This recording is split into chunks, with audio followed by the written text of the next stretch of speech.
the Bible. Is it hard to understand? When it comes to reading the Bible, the first thing that comes to mind is the fact that this is the Word of God. The seals have been broken, and the truth is here. And when we go throughout the scriptures, when we go throughout extra biblical records, we find that the language that God employed, that He used to create the heavens and the earth, was the Hebrew language.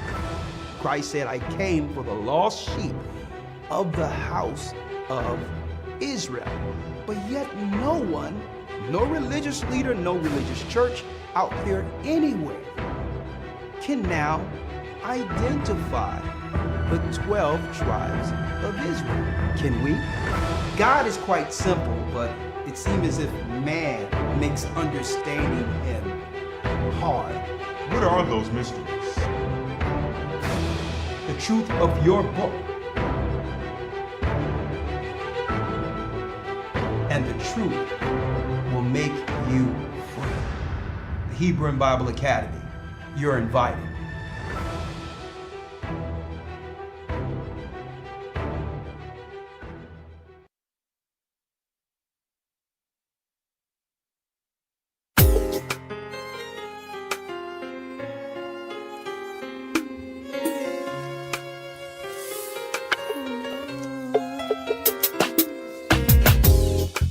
The East is where we're from. Shalom, shalom. Come on in. The 12 tribes of Israel. In 721 BC, the Assyrian king, he took us down, we fell. With a great escape, we went through the Euphrates. Blessings, brothers and sisters. The Blessings. Lord held the water still. To a land where no mankind dwelt, we went. The 12 tribes of Israel. So we be Manasseh, the Cubans, Ephraim from Puerto Rico, and Valley from the Isles of Hawaii. The Lord is calling back Israel. Zebulon from Panama, Gad, the North American Indians, Simeon, the Dominicans. The highest gathering in Israel. The Arabs and Africans told us. The Arabs and Africans told us at gunpoint to gather our wives and children, then sold us. Check 1 2, check 1 2. Yes, brothers and sisters, I'm Elder Ricard Shaw, the Gathered of Christ Church, here with our weekly podcast, broadcast. I would more so like to call it a broadcast. We've been doing this for a long, long time. The broadcasts that have now morphed into what the world calls podcasts today. We've been doing this for decades now almost. I'm Elder Ricard Shaw, the Gathered of Christ Church. For those who don't know, please hit the like button. Boy, do we have some key information to convey to you brothers and sisters out there, right? The Arabs and Africans told us at gunpoint to gather our wives and children, then sold us, right? What a lot of brothers and sisters probably didn't know is that they say the mic is giving feedback. Let me make sure. Y'all said the mic is giving feedback. It seems like everything is good on my side. Everything's good? They say it's feedback. Hold up, Brother Lawyer. Sounds computerized. There's a bit of an echo. Okay, let's see what's going on with this.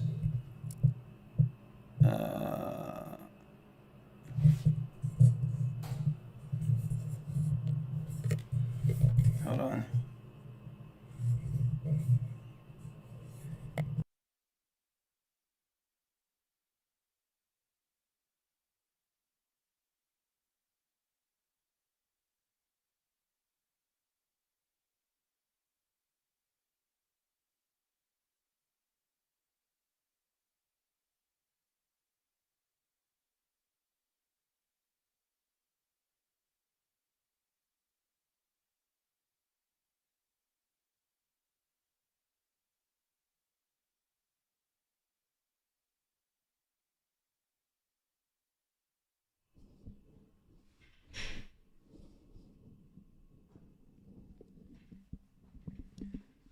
All right.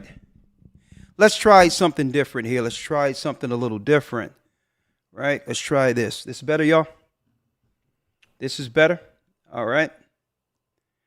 This is much better, correct? Right? The Arabs and Africans taught us to gather our wives and children, then sold us. Y'all right? Much better, right? Much better. Thank you. I'm Elder Ricard Shar, the Gathering of Christ Church, here with the weekly broadcast. Thank you, Elder Dell. A lot of y'all probably didn't know that when it comes to the slave trade and how they erroneously report on the history of the children of Israel being sold. All right. They tried to make it seem as if some white people, bounties came on the shores of Africa and grabbed us and all that and taken out. Listen, folks, they've lied about the whole thing when you look into the true research of how the children of Israel, mainly Judah, came over to the Americas. Okay. The first slave ship was called, one of the first slave ships that came to the shores of America was named the SS de Judah. Another thing that they don't like to report is the fact that the African government, the Igbo, who were Hebrew, we knew we were Hebrews back then, okay? Before the colonization of Europe and the Muslims coming in and the Arabs coming in destroying us, as the Bible prophesied they would seek to do, we knew we were Hebrews in Africa, okay? Now, here's the point. Those that they were selling into slavery were the rebellious of the Africans. We were the ones who were seeking to not agree with the colonization and the agreements our kings and princes and our governments were making with Europe. So if we didn't want to get down with the total destruction that we knew the Europeans were going to bring to Africa, that's right. It was our own leaders who would take the rebels, the political rebels, to sell them and break them in chattel slavery. How many of you knew this? So, right? See, and I believe that, a matter of fact, science have proven this. It's called epigenetics. Okay? That what's in our blood is in our blood. And the courage to stand against all adversity came over to the shores of America with us through our forefathers. And it was through that same bloodline of rebellion against Esau's empire that have led to the Great Awakening. In the same place where it was said, ye are not my people, there it shall be said unto you that you are the sons and daughters of the living God. And that rebellious gene that led us here is the same gene that's freeing us. A lot of you didn't know this, folks, probably didn't know this. You thought it was, oh, it's me, woe is me, the white man came and grabbed me. Nah, the majority of our people who were sold were those who were rebelling against the colonizations and the change Europe was pressing on Africa. So I wanted to put that out there so that we can destroy some of those misnomers when it comes to the Hebrews, the blacks who came over here to America, all right? We are, in fact, the true children of Israel, according to the Bible, not according to some religion, okay? But I digress. What I want to talk about today is Ukraine, and I'm going to go into that in a moment. But before I go into that, and I have many announcements this evening, a letter came to me a few days ago. I was up 3 a.m. reading this letter. I was up 3 a.m, brothers and sisters, reading this letter.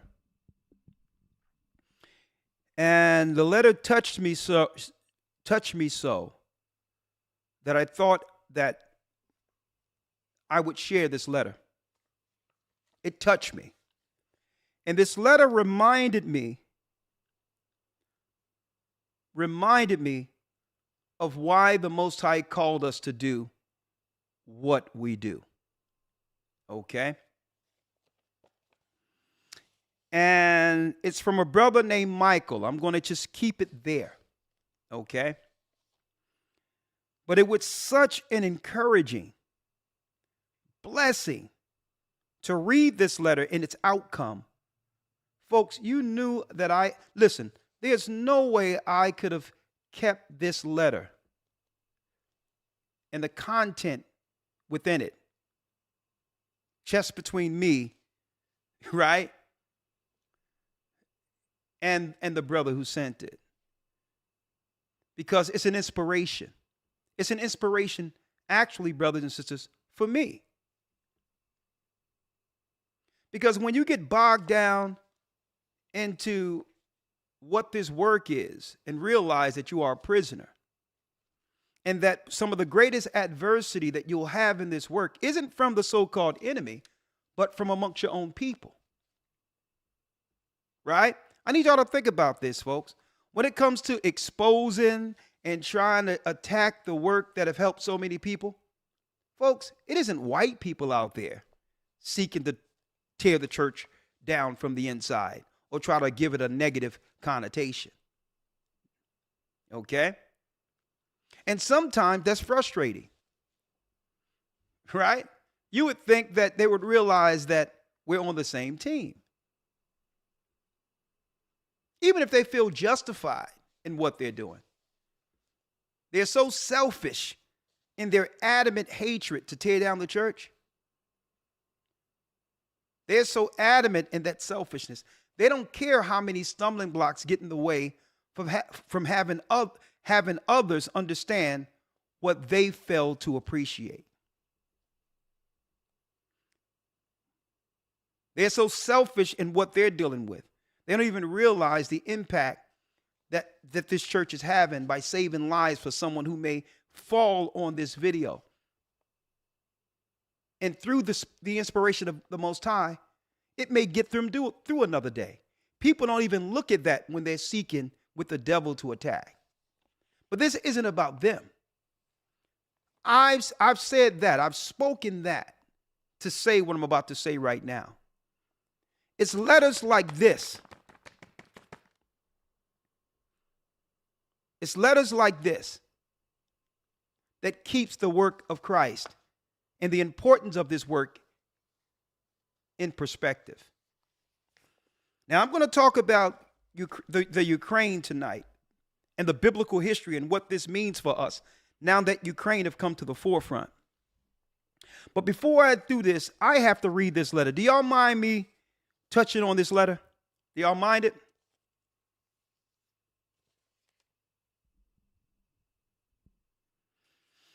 And this isn't the first response I'm going to have to this letter. Okay? The response from this is action. There's action after this letter.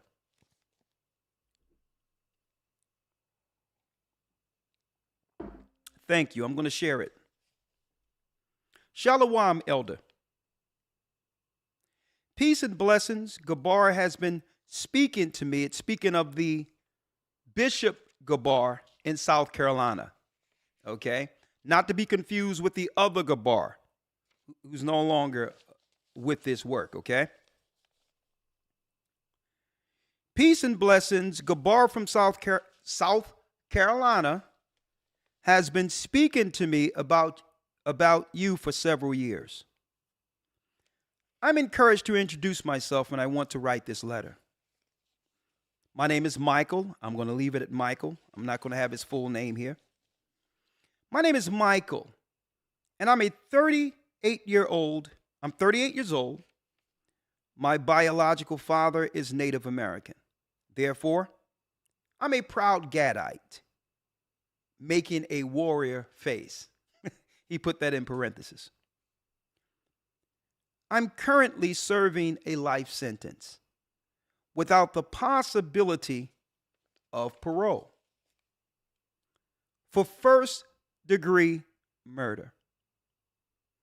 My past is littered with the trash and the decaying stench of the sinful life I once lived. I could be here for many months telling you my whole life story. Growing up in a broken home, the mental and physical abuse, my life as a gang member, drug dealer, drug user, weed, alcohol, group homes, juvenile centers, county jails, the 11 years spent in a prison, countless war stories, as well as all of the heartache, pain, betrayal, loss suffered. But even though those things can inform you of my past, it's not when my life started, nor the story of my life. In order to tell you about my life, I need to start it when I truly began to live. And only then can you begin to know.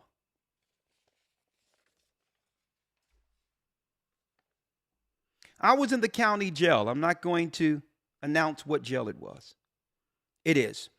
I was in the county jail, charged with first-degree murder. Only several months after doing those years, 11 years, in a different state prison. I received a paper from the courts that read, the courts find that the court has now obtained jurisdiction in the above captioned manner, wherein the defendant is charged with a crime punishable by death. For approximately 9 months, I went month after month to a death penalty hearing. The state was seriously trying to pursue the death penalty, but had to wait for all of the forensics evidence to come back from the forensic lab. When the results came back, nothing was in the district attorney's favor to aid him in his deep-seated desire to pursue the penalty. Therefore, after approximately 9 months of fighting the death penalty, the court chose to withdraw from pursuing the death penalty. During those 9 months, I went through a lot mentally. I assaulted someone else, an inmate, and was thrown in a punitive segregation. In that cell, I started to really think about the meaning of life. If the state were to kill me, what is it about life that would really matter? Was it my children, my family, friends, goals, possessions, or achievements? I realized that none of those things would really matter. They were all vanity, because when my life is over, I cannot take those things with me. They will be forgotten. Hold on. Oh, I have to call you back. All right, I'm going to call you right back, okay? I'm going to call you back, all right? Yeah. All right. Sorry about that. Right? Sorry about that. I cannot take those things with me, and they will be forgotten. What would matter the most is if I was right with God or not. Even though I've experimented in the practices of many of the world's religions, I grew up following my tribal beliefs, customs, and practices. Therefore, I believed in the existence of one true God and the afterlife. Now listen to this.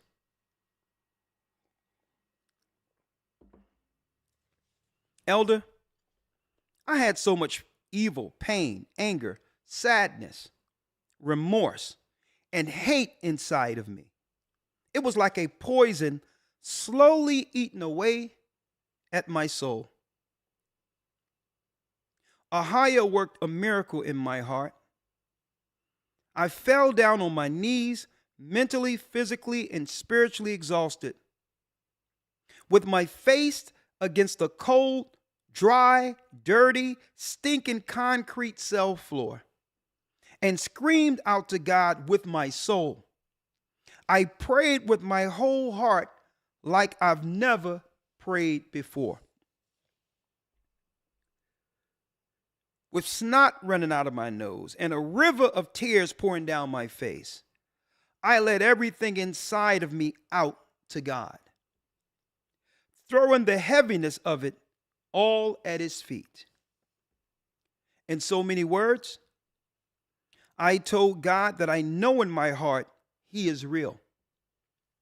But every single religion claims sternly that their way is the right way, and their God is the right God, or even goddess. And since he has never came and stood in front of me telling me who he is, or what way is the right way, then I don't know who he is, how to truly live for him.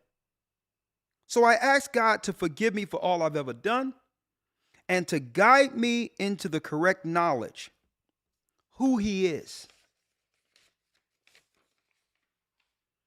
and how to truly live for him.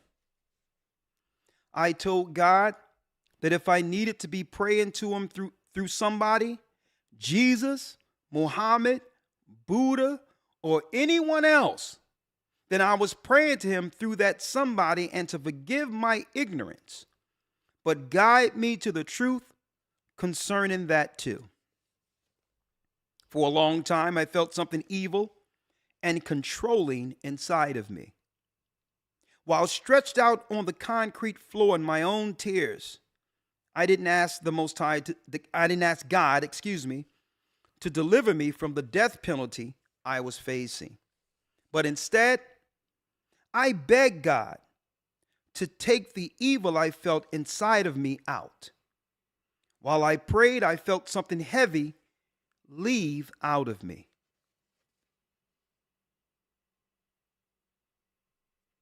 Immediately, I was able to see with a clarity I never had. Kind of like a blindfold was removed. This truly scared me. Feeling what was inside of me leave out of me and seeing so clearly how far down that dark rabbit hole I was had me shaking. My nerves were in shock. I remember looking down at my hands shaking and trying to stop them from shaking. But it wouldn't stop. I was truly terrified. I knew with all my heart that that God took out of my body was not just evil, but also very powerful. I truly feared God for the first time in my life because I also knew that the God who made what was in me leave and who gave me the clarity I was able to see with is more powerful. I knew without a doubt that if I didn't truly give the rest of my life to this God, then the thing that was in me could get me again. And once again, I would be too blind to realize it.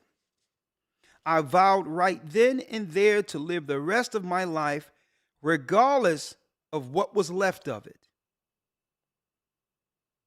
to please God. It felt like God reached far down in a very dark pit and pulled me out and placed me right beside him. Looking back now, I see how I was covered in my own snot, tears, in that stinking prison floor. Yet at the moment, I felt more cleaner than I've ever had. And not just more cleaner, but also more awake and more alive. I told God that I didn't even know what to call him or how I'm to truly go about living in a way that is right in his eyes. I told God to have mercy on me. And since I was getting out of punitive segregation, to send me to a cell block where I can learn how to truly live for him. Well, several days later, I was released from punitive segregation to a block. The block was called, it's a number, 1800. I sat down at one of the steel tables in the block and looked around, and I saw 3 guys sitting at a table across from me with a bunch of Bibles on their table. I used to despise Christianity, but I took this as a sign from God concerning the prayer I prayed. I asked those guys if they do Bible study. They said, yeah. Then I asked if I could join them sometimes, and they said, yeah. The older and taller of the 3 guys immediately invited me to come sit next to him to go over the Bible. I did. Then he pushed one of the Bibles on the table to me while asking me if I knew who Christ is. I've read the Bible before and knew that Christians teach that Jesus is God, come in the flesh. So I said, yeah, the Bible says Jesus is God. He asked me if the Bible actually says that. I said, yeah. And he told me some of the verses used to teach it. He calmly sat there and listened to me. Then when I was finished, he humbly proceeded to guide me all over the Bible, revealing to me that Jesus is not God, that the Trinity, God the Father, God the Son, and God the Holy Spirit, is a false teaching. He clearly showed me how many people misunderstand the Bible. Answering some of the prayer, I prayed asking to know God's truth. This guy asked me if I knew what God's name is, and I said, yeah. The Bible says Jehovah. He told me no, then proceeded to have me read Exodus 3:13 through 15, while teaching me how to say God's true name, Ahaya, I am, in Hebrew, and giving me some background information on the name Jehovah. I later learned that night that the older, taller guy teaching me, like he knew the Bible like the back of his hand, was Gabar from South Carolina. Gabar revealing God's true name to me was also a huge sign for me, being an answer also to the prayer I prayed asking God to know what to call him. Now that I knew I was being guided by Ahaya to learn the Bible, I was hungry for more. I went all through my Bible, putting a dot beside every place I found that shows Jesus is not God. After a short while, my Bible was covered with dots everywhere. Gabar was brave enough to tell me that I can come and get him anytime I want to learn this Bible. Man, was he in for a ride, because I held him hostage every day, sometimes all day long, at the table to teach me. But I was not an easy person to teach.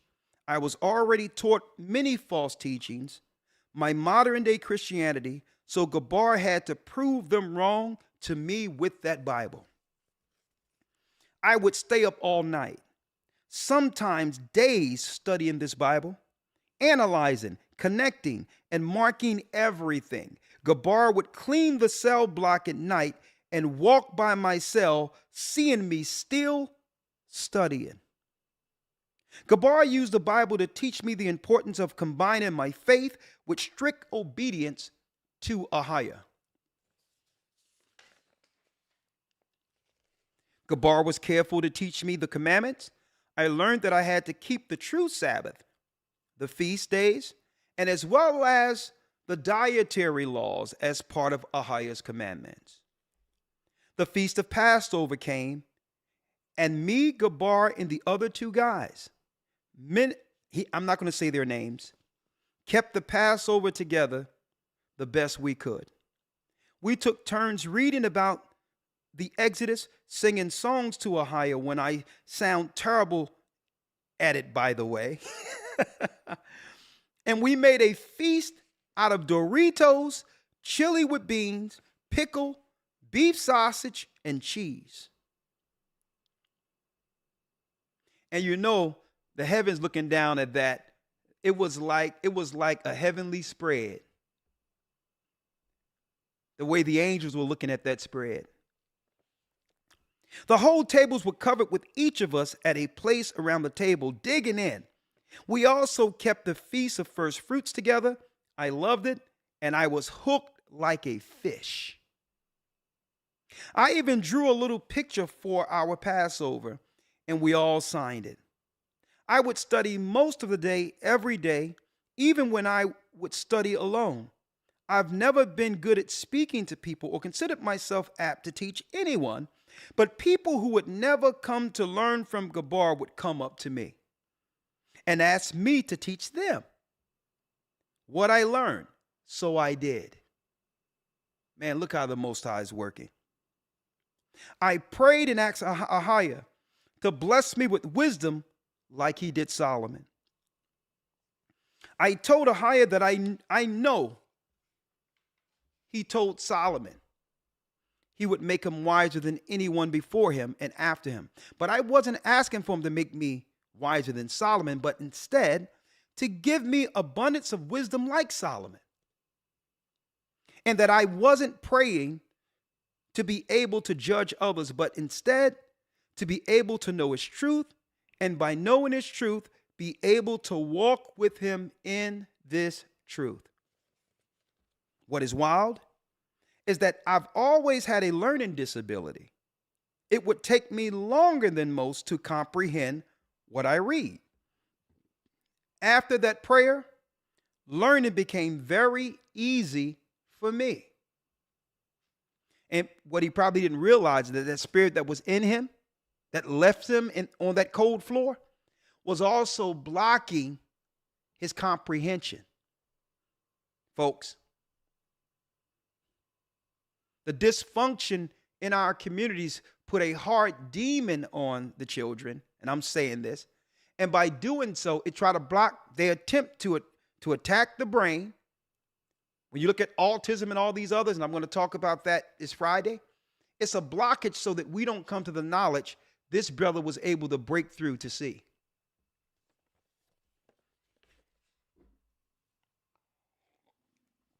Back on board. After the prayer, learning became very easy for me.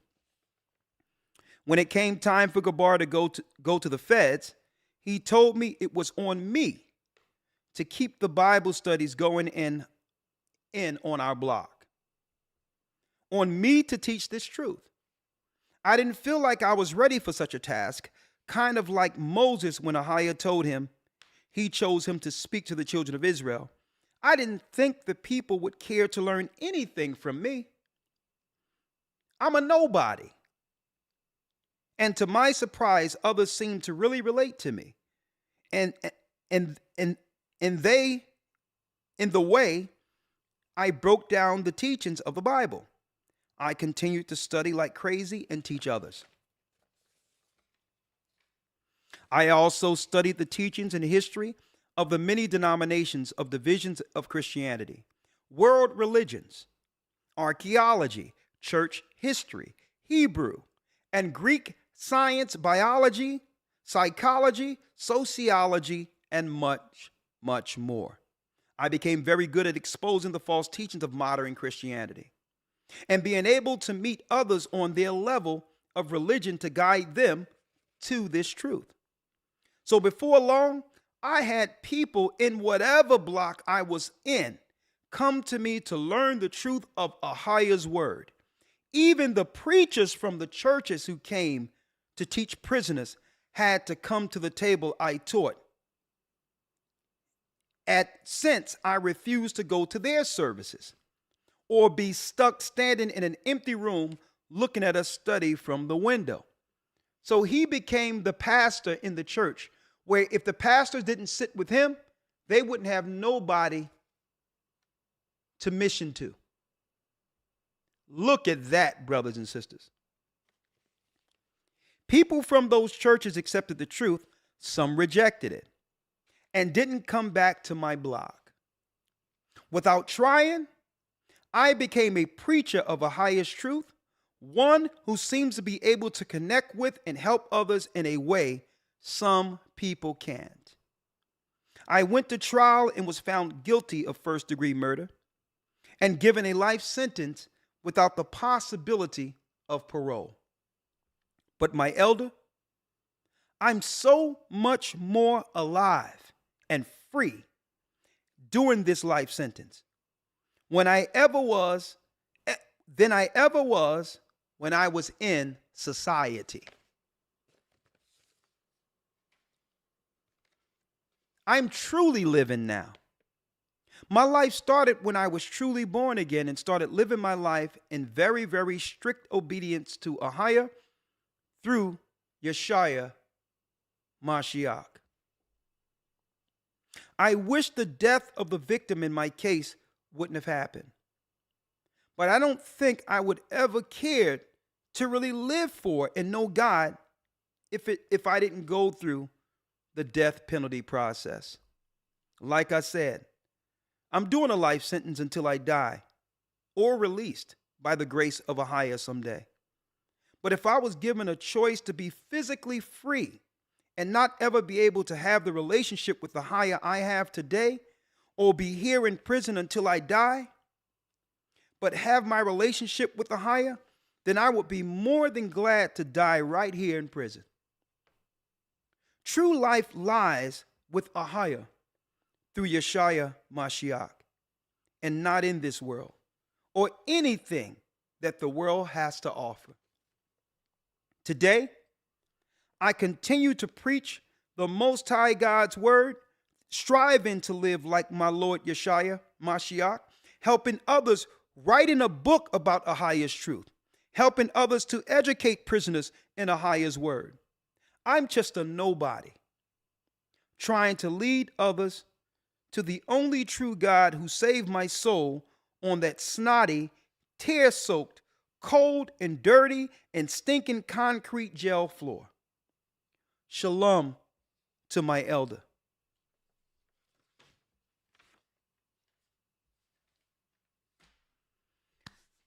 Oh.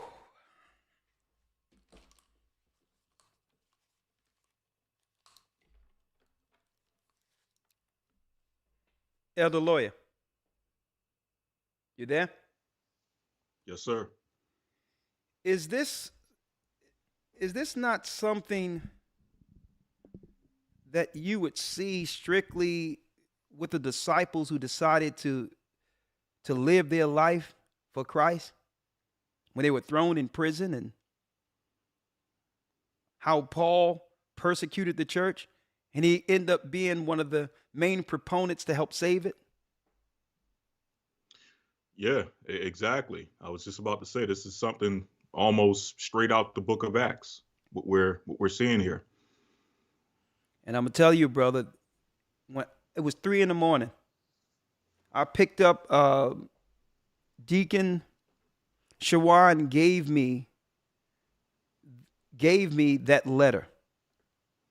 After the academy, I put it in the back of the car. Right? This is how deep this is, Elder Lawyer. When I came home, I was driving the next day and that mail was in my back seat. I went to get the equipment that I would use for the academy to take out of the car, because you know I carry this stuff from one place to the next. And the letter was in the back seat and I grabbed it, put it on my side bed thing, and said, I didn't know what it was. I'm like, I'll just answer it later. But it would look like it was thick, some thick papers. So when everyone would sleep, I opened it up and I read the first page, and I had to go into the kitchen to read the rest. Brother, I fell to my knees and I thank the Most High for his mercy. And I prayed that the brother would feel the Holy Spirit resonate from where I was, to let him understand that, listen, we are from the same mold, the same body, and that one day we'll do whatever we can to help him. It doesn't matter where he is, okay? And if we have to totally help finance and help him and make sure stuff is on his books and he get all the history that we have to free our brothers in prison, that's what we'll do.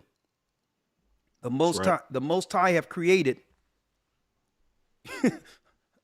an apostle in prison.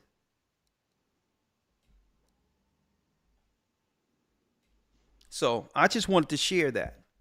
And I wanted to share that for you brothers and sisters before I go into this lesson here. Anything you want to say on it, Elder Lawyer, or are you good? No, sir. All right. No, sir. Let's get into it. All right, okay. I just wanted to say that I wanted to read that and share that to the brothers and sisters out there so that you can stay continually encouraged to what this truth is.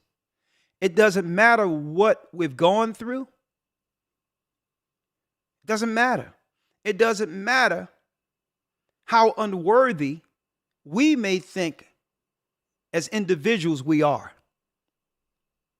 The Most High can use all of us. And it gives us an insight to the importance of what? A work. See, let me tell you, this truth is some of what you would call the work of the gospel is some of the most selfless work you would find, because you have to sacrifice yourself for others. And that comes with all the negative, whether it be being persecuted, whether it be variances and hatred, people mocking you, it doesn't matter what the devil try to do to disrupt the work. Because at the end of the day, if you stand fast, the Most High on the other end will let you understand the planting that was done through adversity. Right? And this is how the appreciation come around full circle. Let me tell you, there's not a price you can put on a soul being saved. It's unquantifiable. This is one of the greatest rewards for the spirit that I've ever received. And there's been many. This is one of the greatest rewards I've ever received in this work. The reward to know that the Most High allowed us to do a work that can reach well beyond any place we could ever dare to go. Okay? That the Most High can use a work, and that if we stay rooted and consistent, it doesn't matter. Listen, of course, there's going to be issues. There's going to be faults. No one's perfect. But to stay consistent leads to salvation. And let me tell you, I'll always have this letter with me. It's a reminder. It's a reminder, brothers and sisters, believe it or not, to actually confirm why we're called. I'll always have this letter with me, because even this ministry in of itself, even I understand what it takes. I understand to some degree to be in a dark place. Not to this degree, but to ask the Most High, if you're going to help me now. And if you do this and reveal your work in me, I'll dedicate my life to you. I'll dedicate my life to the end. And I've been in dark places before and realized that there was something present that have led us to the ministry you see today. I'll always have this letter with me. Thank you, brother, and I'm coming to see you. And thank you, Bishop Gabar in South Carolina, for being that pillar, taking the gospel where you were. Whether or not it was justified that you had to be there. We all know that it was some bogus stuff, right?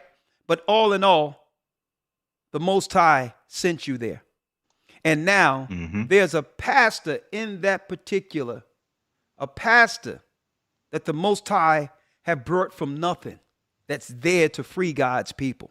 What better way to set up a ministry? All right, Elder Lawyer, let's go.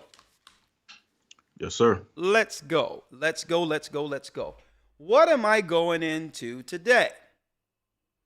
First of all, I would like to say all praises be to the Most High in the name of Yeshua. I'm Elder Rikar Shiar of the Gathered of Christ Church here with your weekly broadcast.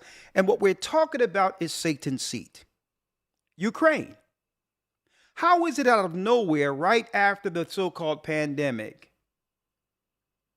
it seems like one thing ends and another stops. One thing stops and another starts up in its place. We went from one crisis to another crisis, right? Ukraine. What is this fascination with the United States and the European body financing the Ukraine, which was at one point a part of Russia? What makes them so special? To a degree that they'll receive citizenship, that they can receive dual citizenship, right? Even in the United States, in different parts. They can go to Israel also and get citizenship. Why? Well, we're going to talk about this. And we're going to give you some history.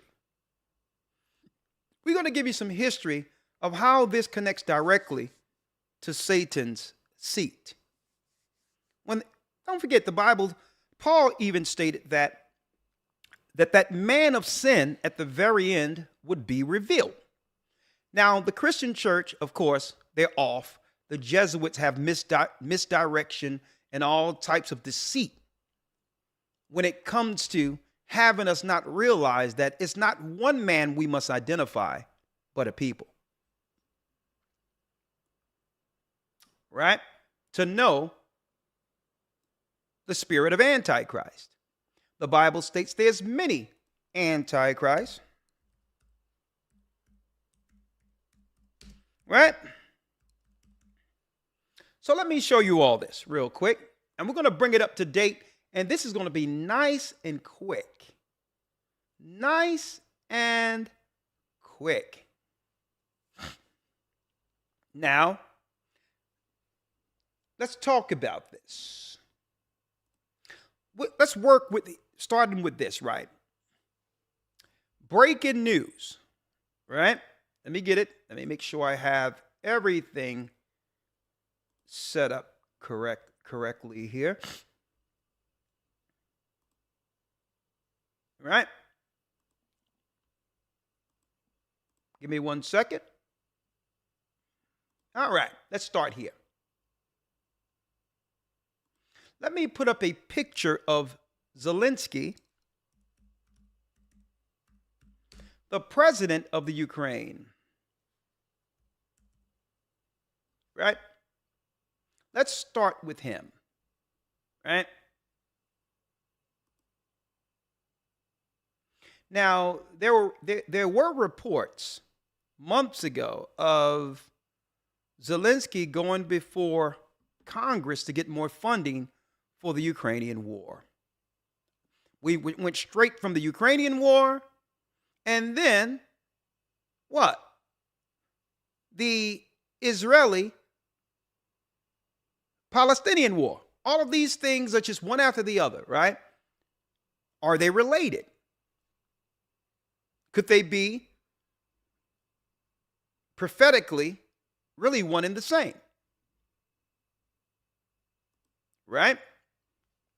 I'm going to pull you in a second, Elder Lawyer, okay? Just bear with me. Yes, sir. Zelensky, the president of the Ukraine.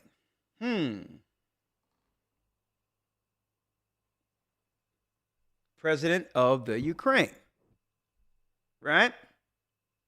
So what does that have to do with America? Right? Now, brothers and sisters, do y'all know that, and I'm going to show you, that he was an actual actor. He was an actual actor in Ukraine on a television show with a role as the president of the Ukraine before he became the president of Ukraine. Who knew that? But that ain't where I want to go. I want to go way back into ancient history real quick, if you can, if you will.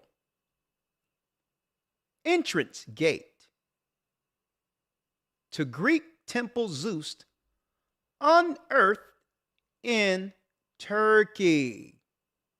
Archaeologists excavating the ancient city of Magnesia to hope to fully restore the 2,300-year-old sacred structure. Now, this was being reported September 29, 2021. Right? Why are they looking to restore the old sacred structure? In the midst of a time that we're going through, the whole world has a bug. Folks, and this particular story flew right over our heads. What's going on that they're looking to reconstruct a temple to Zeus unearthed in Turkey? And you may ask, well, what does this have to do with the Ukraine? Well, you have to look at the people and proximity. Right? So in order to understand this, elder lawyer, right, we first have to go to the book of Revelation, if you will. Elder lawyer? Yes, sir. Help me out. This is just a Bible lesson. Okay? This is a Bible lesson. There's nothing personal. We're going to show you how you can look at the Bible prophetically, because we're in the end times that Christ talked about in the book of Revelation. Unless you understand this, you don't understand what's going on geopolitically.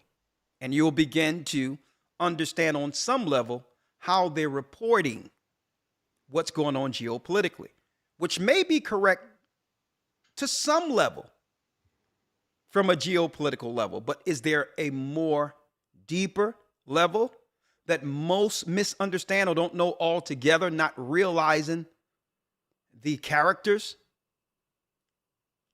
the actual characters in this grand production? Elder lawyer, let's read about the church of Pergamon. Let's go directly to Revelation 2, verse 12. Revelation 2, verse 12. Yes, sir. Revelation 2 and 12. And to the angel of the church in Pergamos write, these things saith he which have the sharp sword with two edges. I know thy works, and where thou dwellest, even where Satan's seat is. Even where?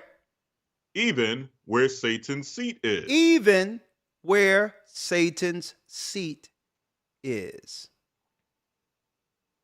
Right? Read. And thou holdest fast my name, and hast not denied my faith. So they had the name of the Most High in Christ and the true faith that was established before the Romans came in to destroy true Christianity, to only hijack it and replace it with this janky thing we call Christianity today.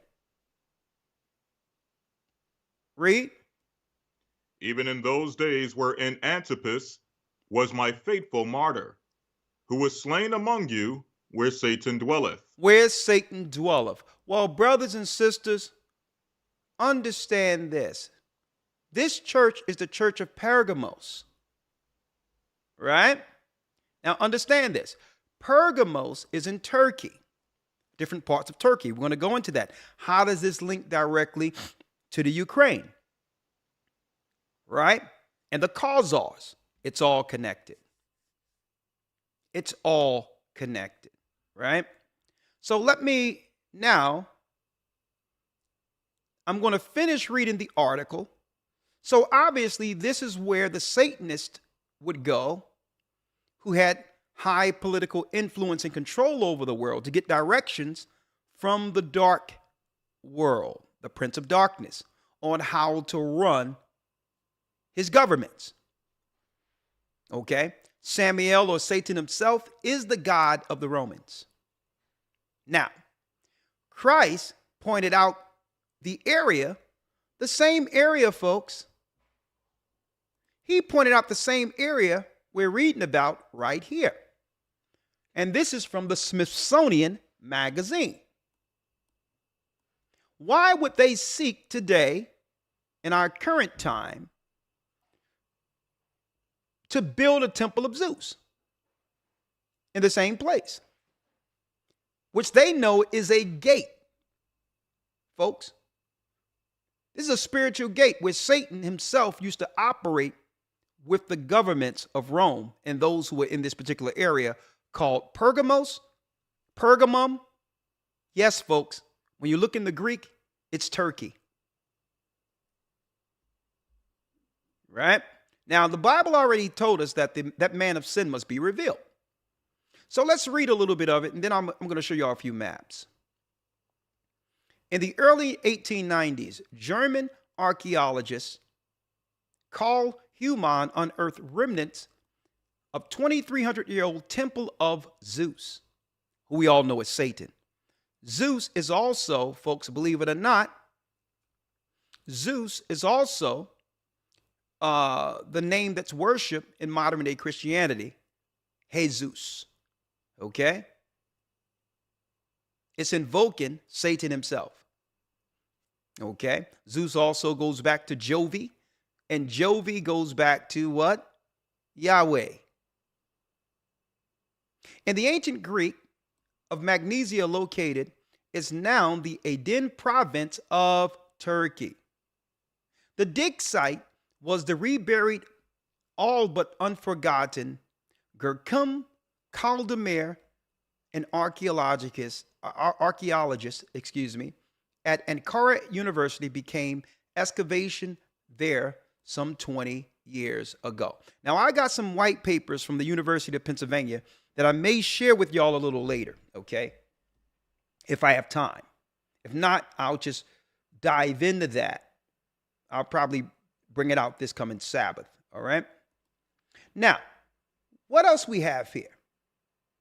What else we have here before I go in? Right? There's reports out there that Zelensky, the president of Ukraine, after getting all this money for this war against Russia, Zelensky is moving to the U.S. and given citizenship, says whistleblower. Okay, now that's just a story out there, a possibility.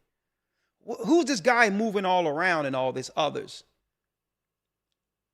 Where so much money is straining America to support Ukraine, to support every other people except the people who are suffering here in America, who are the children of Israel, who came over in cargo slave ships, who've been conquered by the Romans, such as the North American Indians from the tribe of Gad, the Colombians and the Mexicans and all those who were colonized. But yet, everywhere this guy goes, money follows him. For some reason, the governments of the world deem this government so important that they're willing to exhaust and strain the treasury of America to support the initiatives with this particular guy, Zelensky. Now, how does that benefit any of us? And why is it being allowed? Well, let me show you a few things. Here is a picture.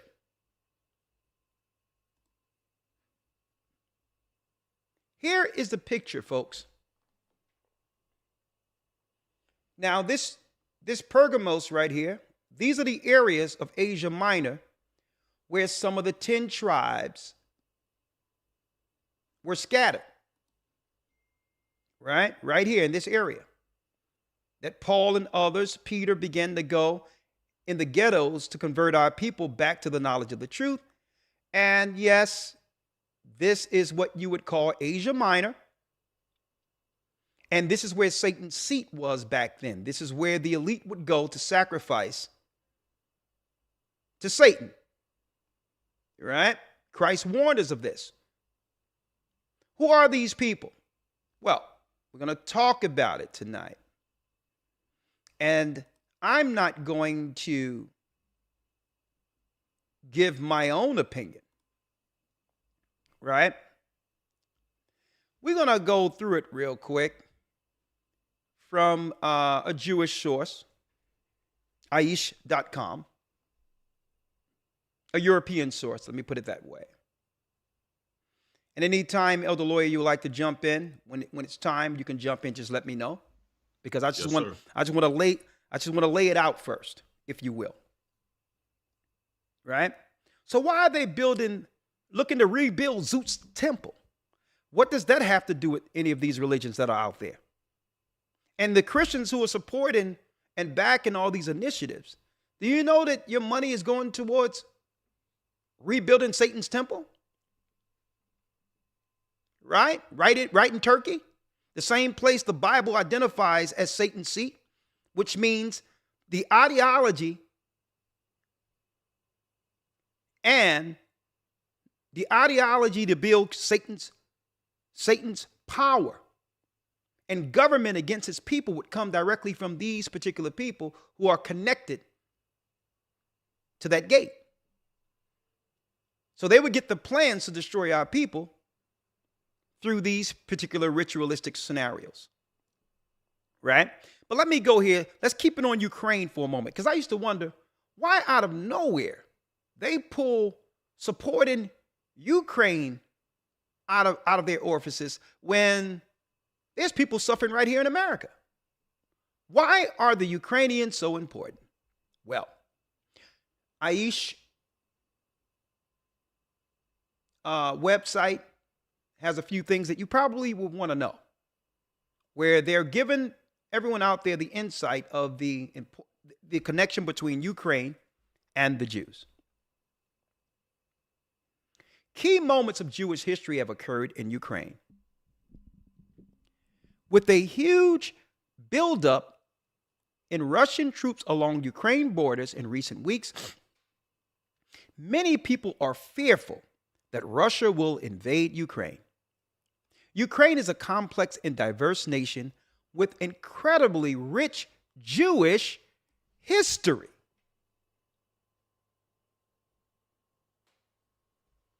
Huh? Okay, that's interesting.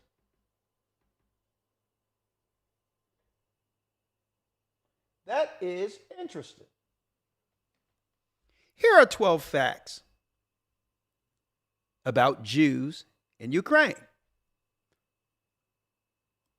Jews live in Ukraine since ancient times. So what is the finances of America going towards here? Right? Jews have been living in present-day Ukraine since ancient times. The ancient Greek city of Cernunnos, near present-day Sevastopol, located on Crimean Peninsula, which was formerly part of Ukraine and was annexed by Russia in 2014. Oh yeah, by the way, folks, did y'all know that Khazaria, the Khazars capital, was in Ukraine? Did y'all know that? Looky here. Okay.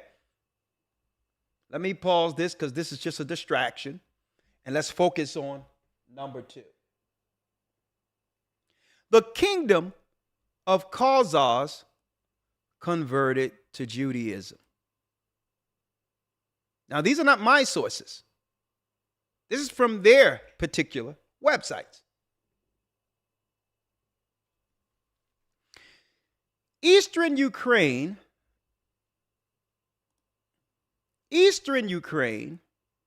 was home to the Khazar Empire.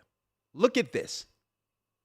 A kingdom of Turkic people, Turkey again, Satan's seat, that arose in southeastern Russia in the 6th century and extended as far west as Kiev, the capital of present-day Ukraine. In the 8th century, the Khazar king converted to Judaism. So they converted, that means they weren't bloodline Israelites. They converted into a religion being pressed between two strengths, between Christianity, an Abrahamic religion with a foundation of many numbers, and Muslims pressing them on the other side, having an Abrahamic foundation with many numbers. So for political reasons, more so, there was a conversion of these particular Khazars. But what aren't they telling you? See, I'm going to fill in the blanks for you. And you can find this out in your very own Jewish encyclopedia.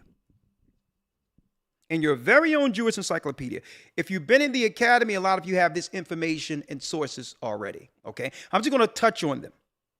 Well, the Khazars that converted between the 8th and the 11th century to Judaism, well, they came from a sect out of Rome called the Basilians in the early 3rd century.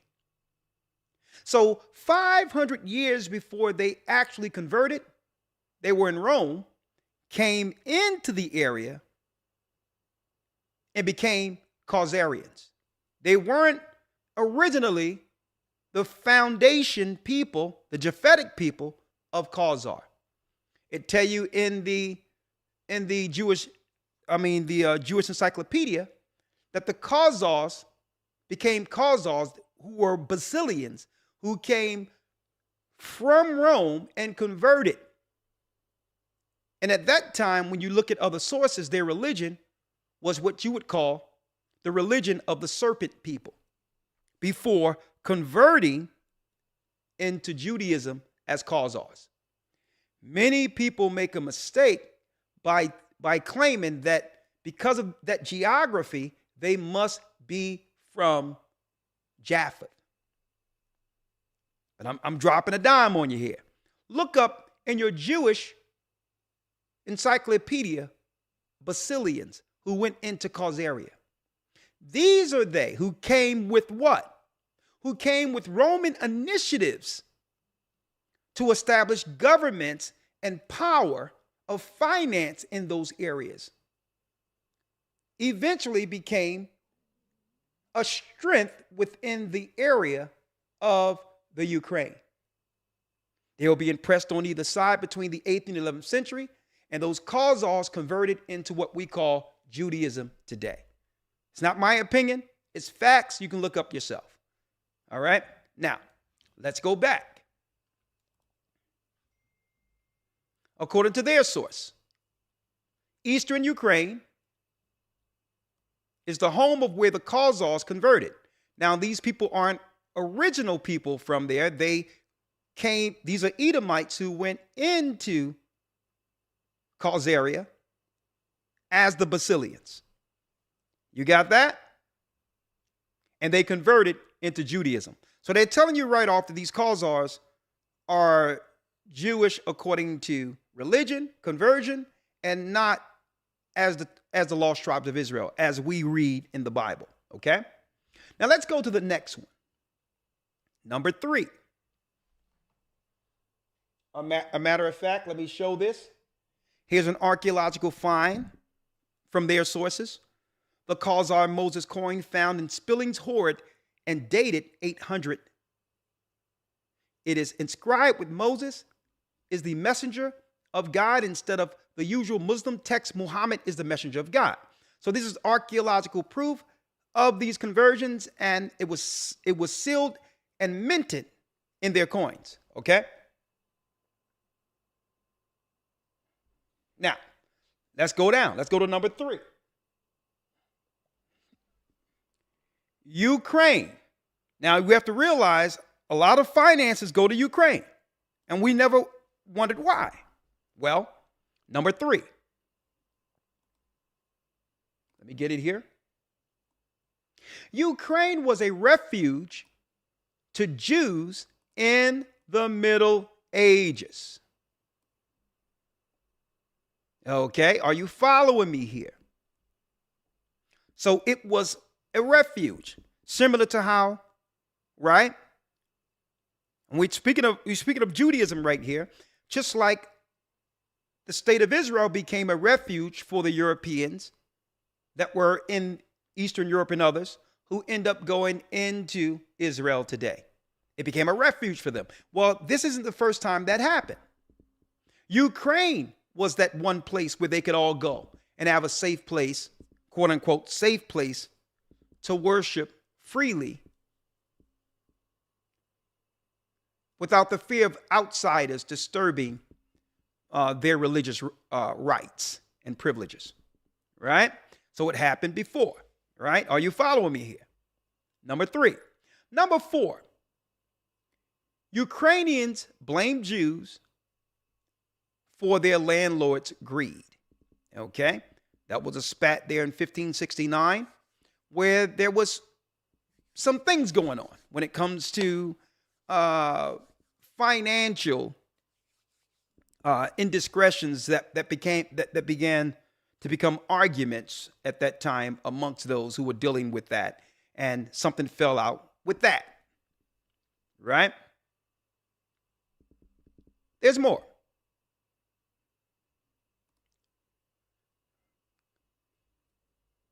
Right?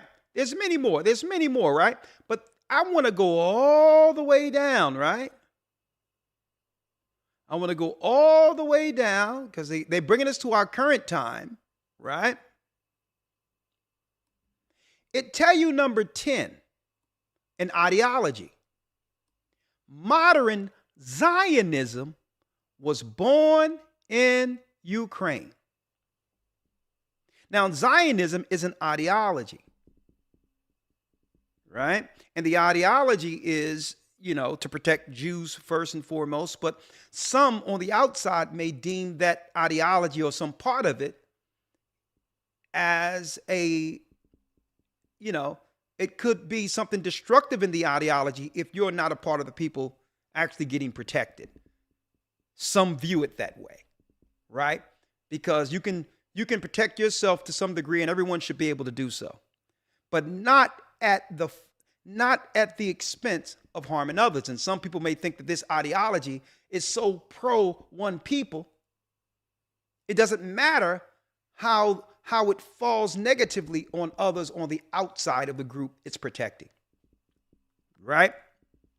So Zionism is an ideology, okay? It says here, Zionism was born in the Ukraine. I'm not saying this. They're saying this. Right? Then it goes to 11. 1.5 million Ukrainian Jews were murdered in the Holocaust. So there's a close connection, as we can see throughout history, between Jewry and the area carved out of that area for specifically, in large number, not specifically, but in large number, those who are of the Jewish faith. So understand what a lot of our money and tax money is going to. Right after the Ukraine, billions of dollars went into the Ukrainian war to fund this. And then right after that, the war in Israel today. All right? So I'm going to keep it there. Let's go down, because now we have to get to the root of this. Something that most people probably didn't know. There is your president, Zelensky. President Zelensky, right here, of the Ukraine. The one that's before Congress asking for all these finances right after America have suffered so after the all the money poured into that. And now all of this money being poured here. And this is President Zelensky at the Western Wall. Ukraine's president is a Jewish comedian who once played a president on TV. All right. Now, what I'm doing is I'm just showing you, this is from their site. This is not conspiracy theory. He was an actual actor who played a president on TV and then became the president in the same place that was Khazaria. That's connected to Turkey when you look at the geography, where the Bible, Christ pointed out and said Satan's seat is. Satan's seat's there. Right? Zelensky, who was just 41 when he became Ukraine's president, shot to fame in Ukraine when he appeared on a television show there called Servant of the People, in which he played an honest president. His fellow countrymen were sick of corruption and elected the Jewish actor with a landslide 73% vote. President Zelensky is Jewish and is Ukraine's former Prime Minister, Vladimir Groysman, as he faces 100,000 Russian troops massed at his borders. President Zelensky is hoping to fend off Russian invasion and has appealed to the example of the Jewish state, which vigorously defends itself from external enemies. Both Ukrainians and Jews value freedom, and they work equally for the future of the state to become to our liking and not to the future which others want for us. Israel is often an example for Ukraine. Huh? Do y'all see this? Hit that like button. If what I'm showing you is connecting the dots and resonate with everything the Bible have been bringing forth and exposing in the last days, hit that like button.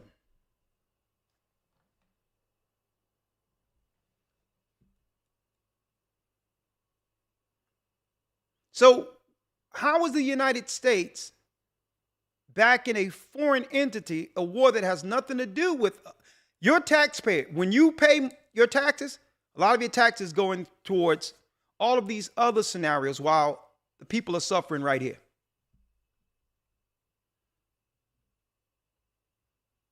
Right? Now, again, this is from a site. You can all go there. It's from their own site, citing past history.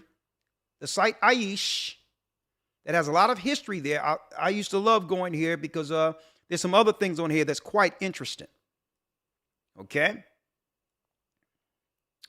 And this article, January 30th, 2022, was by Dr. Yvette Altmiller. Okay? Right here.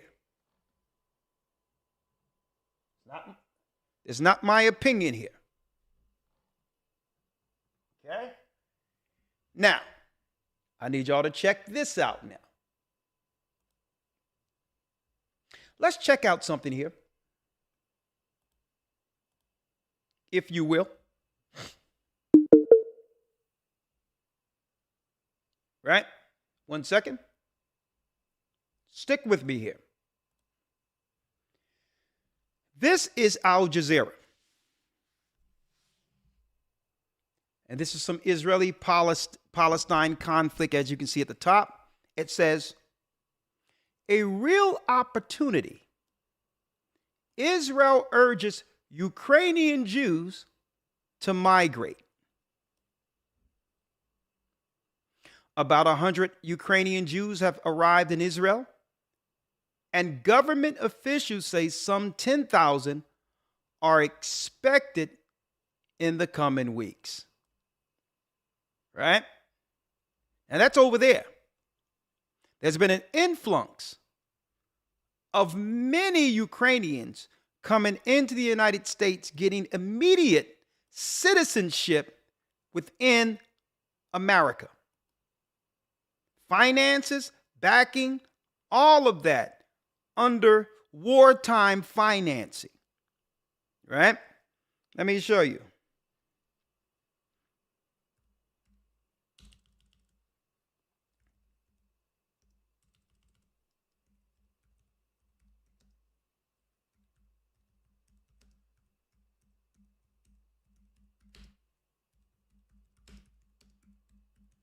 And I'm talking about upward in the tens of billions of dollars. Right? I need y'all to check this out. 100,000. Look at this. I need y'all to see this. I need y'all to see this.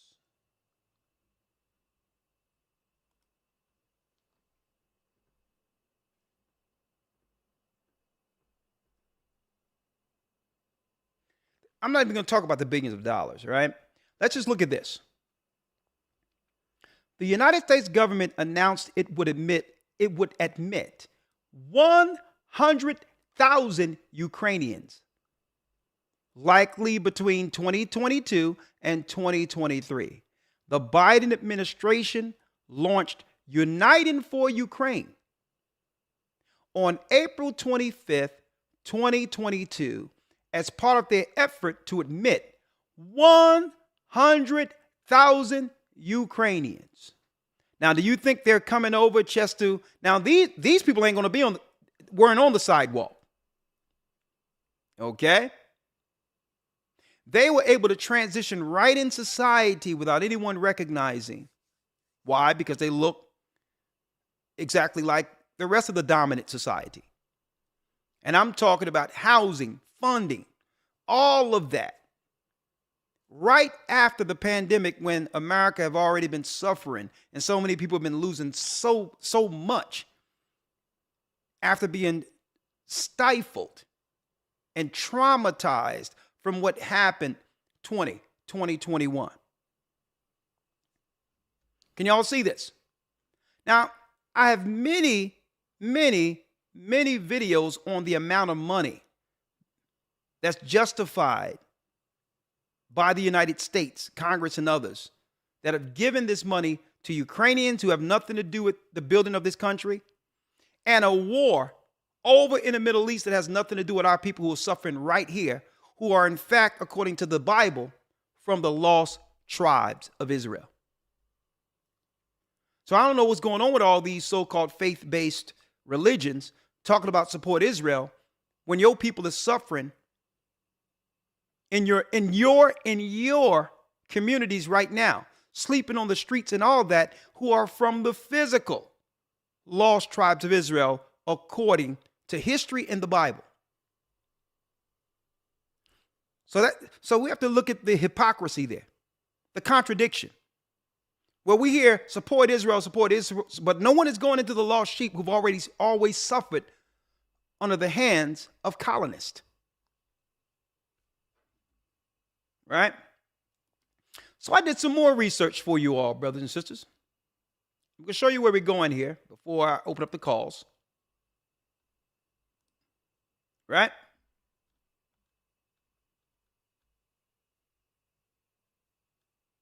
Right? I need y'all to see the Pergamon in the Bible again.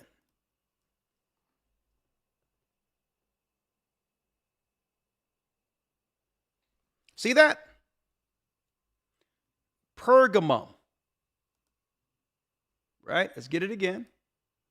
Pergamum. Look at there. Turkey. Y'all see that right here? The same place where the Bible says Satan's seed is. Same place. So they took Satan's program, talking about those that were defying the church at that time, from this area right here. And see, Christ was pointing pointing out their destructive political initiatives to destroy the truth. And these would what? They would look to extinguish or destroy the spirit and knowledge that came out through Christ and the disciples that would one day awaken the 12 tribes of Israel. They understood the prophecy and they realized Christ stood in the way of it. But Christ pointed out to us. He said, listen, I'm going to give you a map so that you can utilize it in the future to understand what their true initiatives are in the earth and not fall for it. I'm going to give you a map back to history to show you that they're just seeking to open up gates to continue to worship the fallen prince of darkness and to set up his governments. And his governments that he would establish, Satan with certain people would seek to exterminate the lost tribes of Israel in an attempt to stifle the prophecy. Right? To stifle the prophecy. Right? And that's why the Bible talks about Satan's seat. Now, I did this.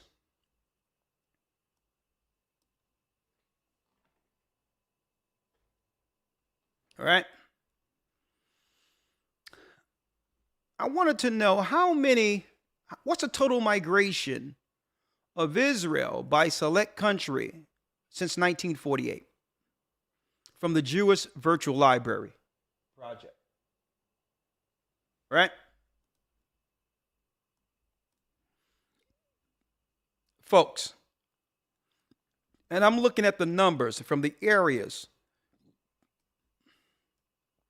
all the way down, going all the way up. Right? The numbers going up, up, up, up, up, up, up, up, up, up, up, up. All the way up to what?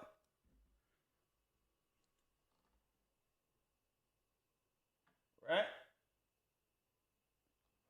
What they call migrants or immigrants from different parts of the world. Right? France, UK, Argentina, different parts, right? Speaking of European Jews in particular.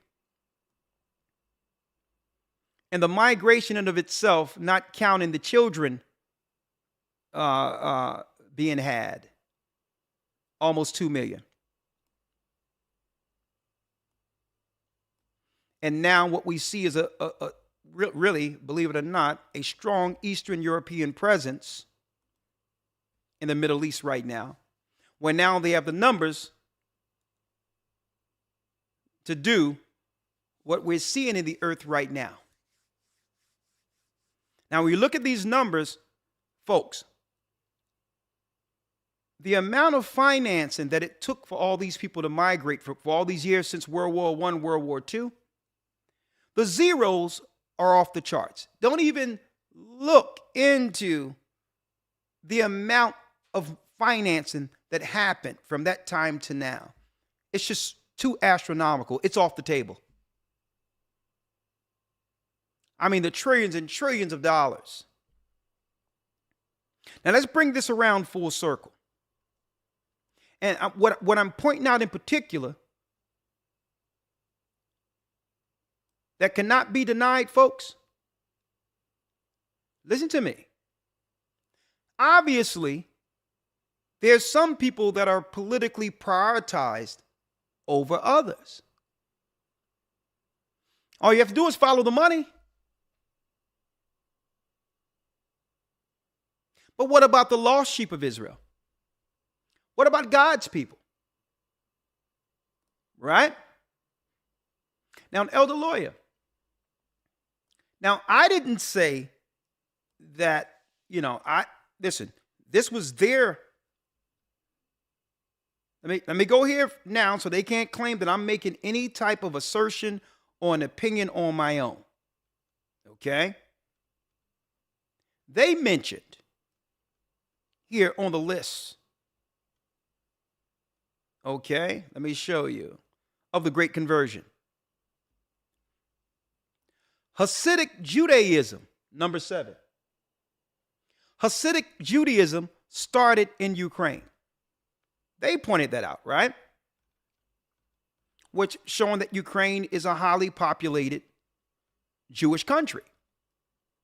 Some would argue or say that it really could have been the first place where they were in number as a people outside of the state of Israel or the Middle East, that this would be the original place before they finally were able to go into Palestine.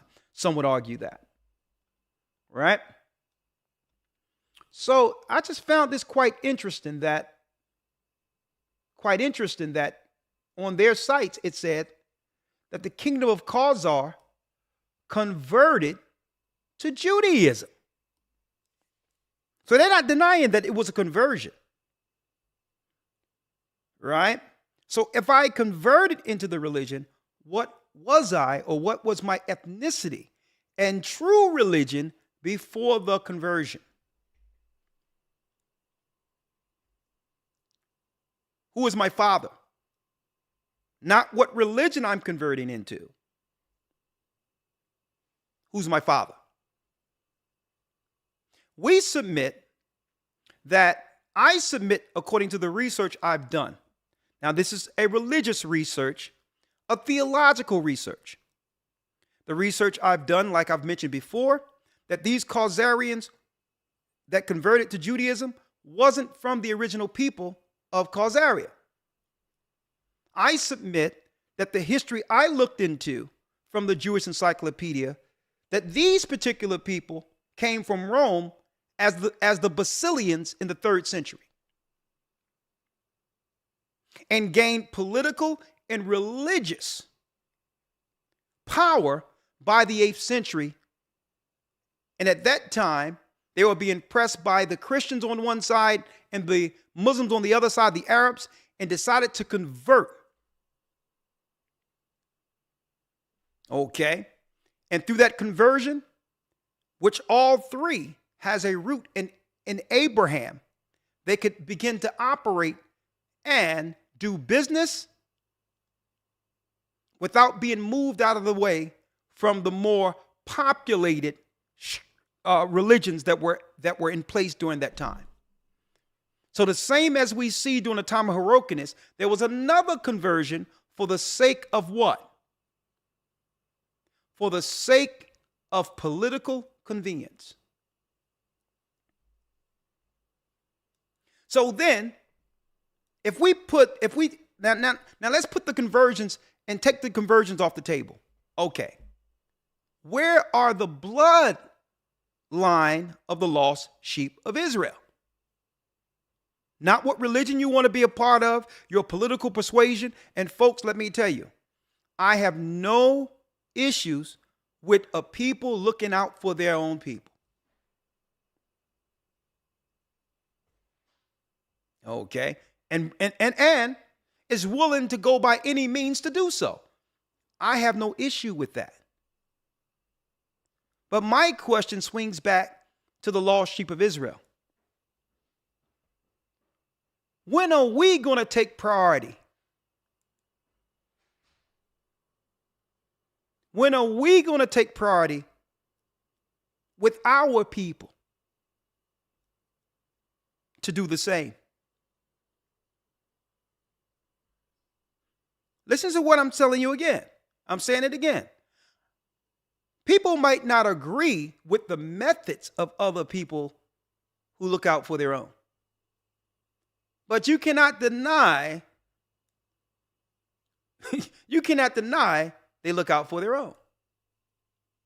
Even at the expense of taxpayers.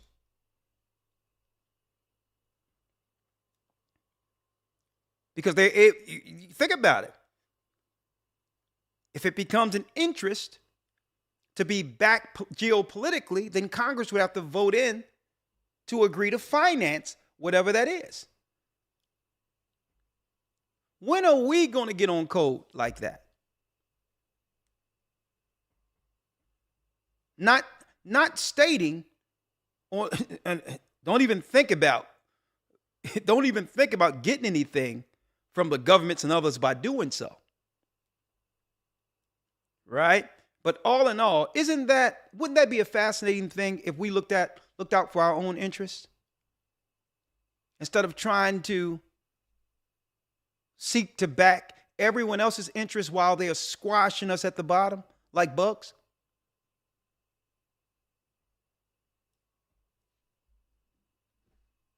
And one thing you have to give Ukrainians and others credit for, let me tell you,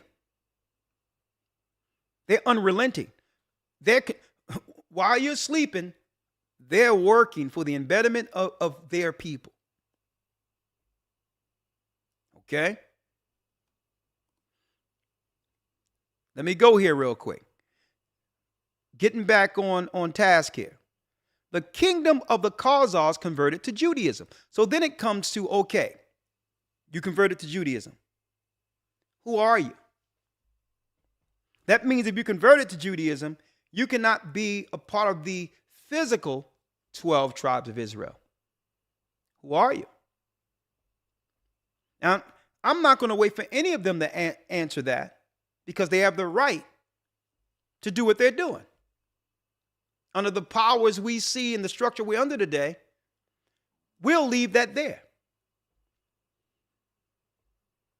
It's upon us, brothers and sisters, not to ask them.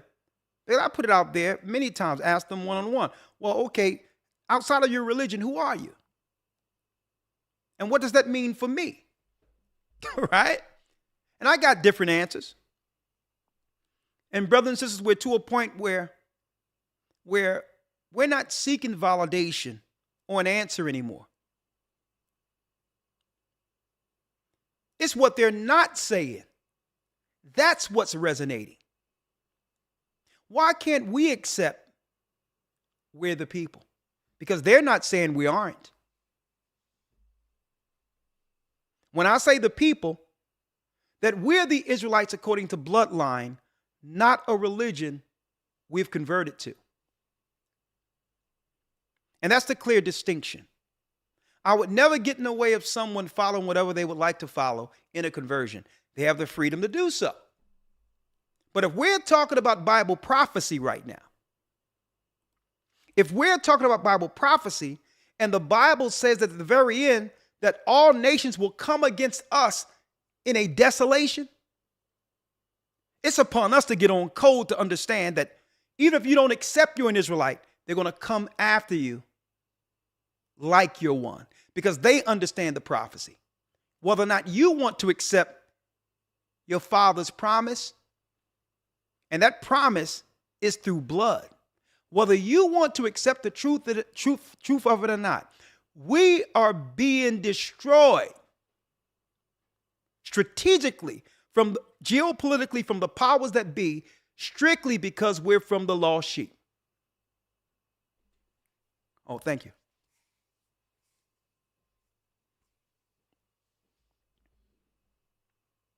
Thank you. Whether we want to accept it or not,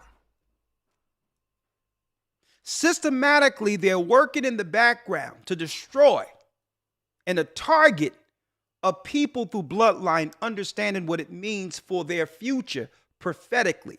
And this is why they were against Christ. Now, folks, anything that I'm talking about now, let me tell you, forget about going to the Christian church to get answers on anything we're talking about now. The Christian church have been fully compromised.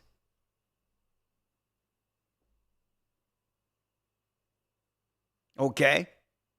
The powers that be that controls the political structure own the Christian churches. So this is why, even though if the Christian church know that there's something wrong, and that if people are operating contrary to the Christ that they believe in the churches, and will even denounce their Christ before the world, Christians are afraid to point out who Christ pointed out.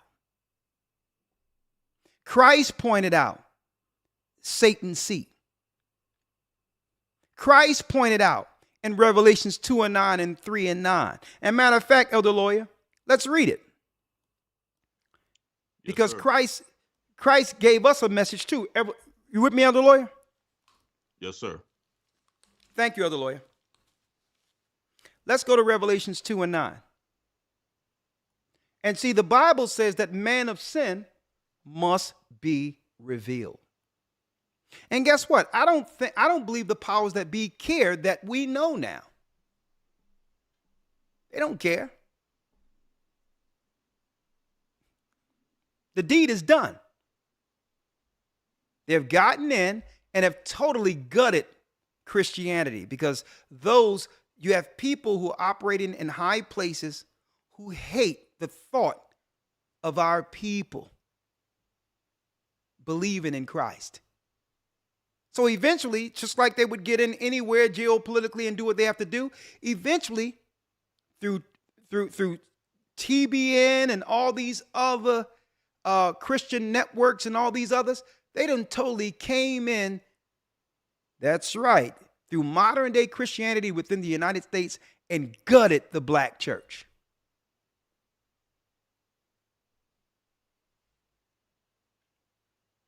I'm going to show you how strong the deception is over our people who are still in those conclaves of straight paganism. I'm talking about our people now in particular. Our people are so delusional within the Christian church. We'll all get together in the Christian church and say, well, support Israel, support Israel, support Israel. And if you want to do so, that according to what you think, that's your business. In America, you have the freedom to do so. But our people are so ignorant, we'll say support Israel, not even realizing that the people suffering, including you, in these ghettos are from the lost sheep of Israel.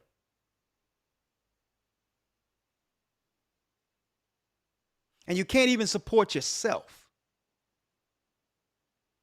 But yet, you're always seeking to support someone else. But who's going to support the Israelites in desolation?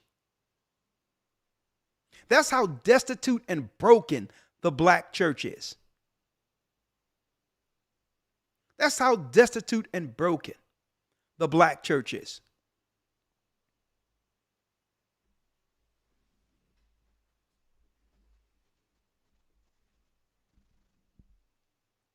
Elder Lawyer, let's read Revelations, let's read Revelations 2 and 13 again, if you will. Yes, sir. You want Revelation 2 and 12? 2 and 12, yes.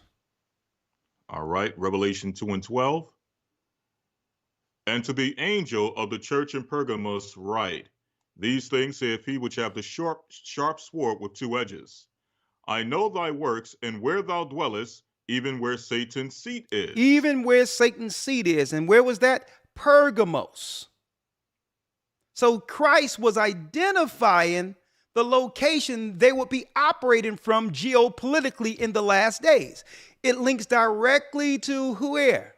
It links directly to Turkey and the Ukraine.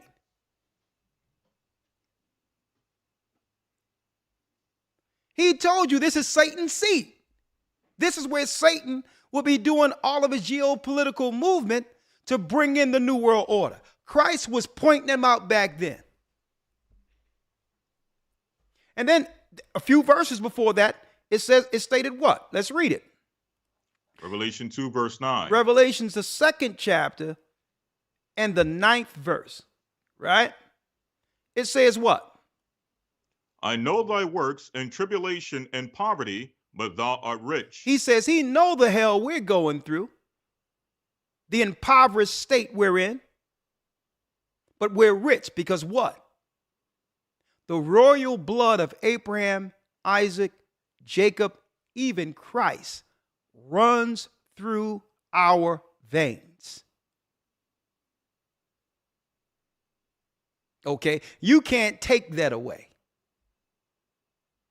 No matter how you promote our image negatively before the world, you cannot take what runs through our brains. I mean, our veins.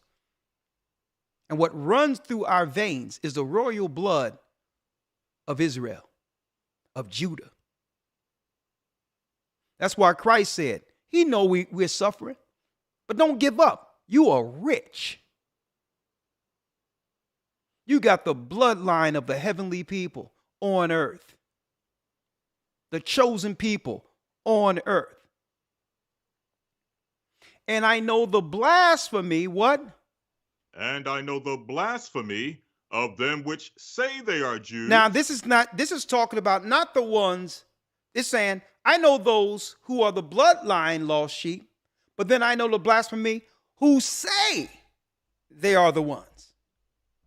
Now, you know this can't be talking about us because our people don't know to say that we're Israelites. Now, this is what Christ is saying here. I'm not saying this. Christ is saying this. And are what? And are not. And are not, but what? But are the synagogue of Satan. But are the synagogue of Satan.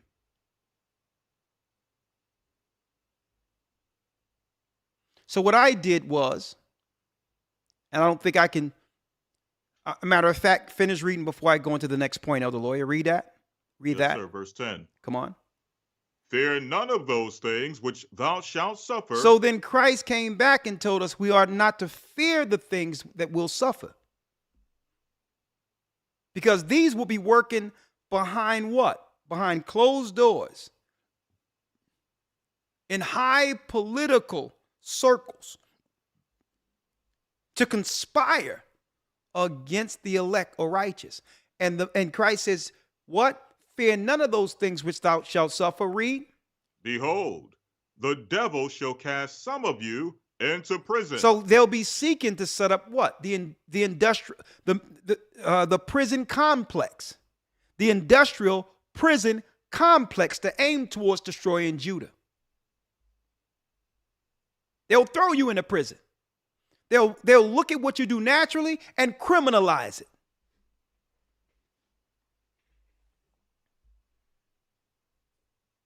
See?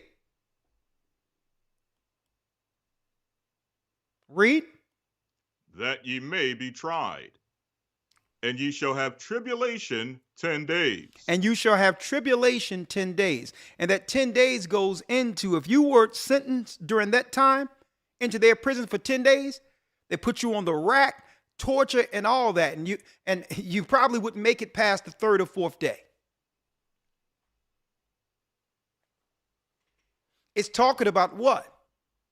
Plans to criminalize or imprison people. And that's where they can do their little work behind the cover of incarceration.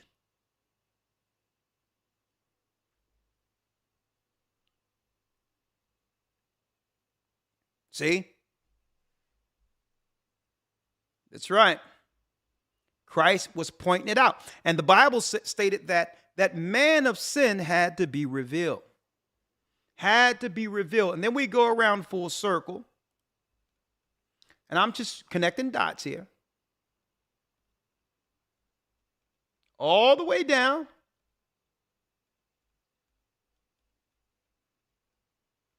Where it says modern Zionism was born in the Ukraine.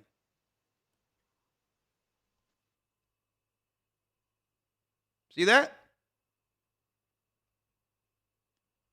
And then it goes all the way down to who? Zelensky, the president of the Ukraine, signing an agreement at the Western Wall in Jerusalem. See?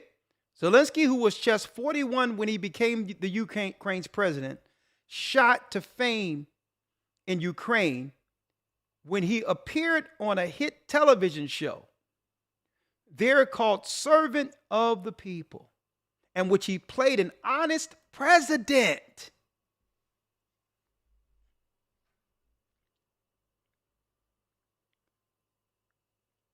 So hold on. Elder Lawyer, I have to pull this up. How much money has Ukraine received from the United States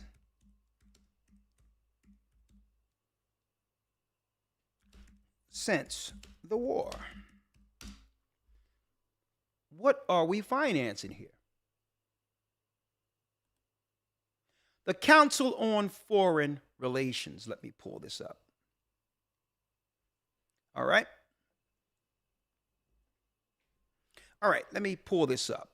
And this is a reputable source directly from the the Council on Foreign Relations, right? Since the war began, the Biden administration and the United States Congress have directed more than $75 billion. That's with a B.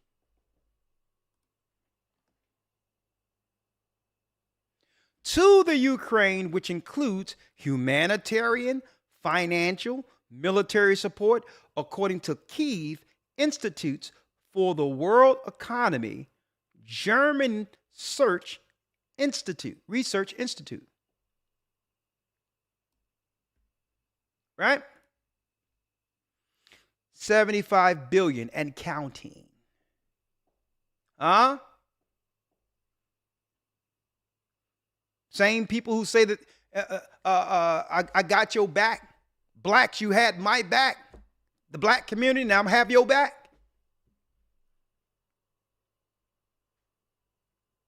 Huh? 6 different charts. And now you see there's a connection. Okay, there's no coincidence. A connection between who they financing for Ukraine all the way to the war we see, the continuing war, because it never stopped just because the virus and others took the news off of the front page and out of the sights of people. Didn't mean those wars weren't going on even during the time of the cough. So to continue financing, siphoning all the money out of the United States, sucking it dry, claiming it has nothing for the children of Israel, our people who are suffering here right now.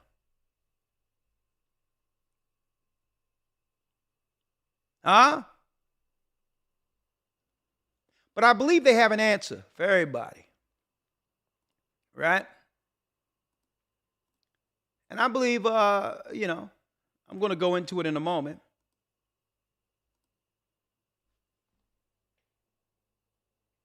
Fair use. Fair use, and then I'll open up the lines. I'm not going to be here all night tonight because I have a lot of announcements to make and all that. But hold tight. I need y'all to see this. Fair use. Fair use for educational purposes only. Right?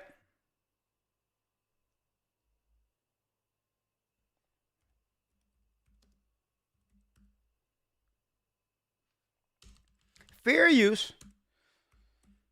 So it seems as if they're pulling the plug on the United States and funding the other areas, right, on the outside of the United States that'll be safe for those who are seeking refuge from the chaos they know will ensue when our people in America realize that we were double-crossed.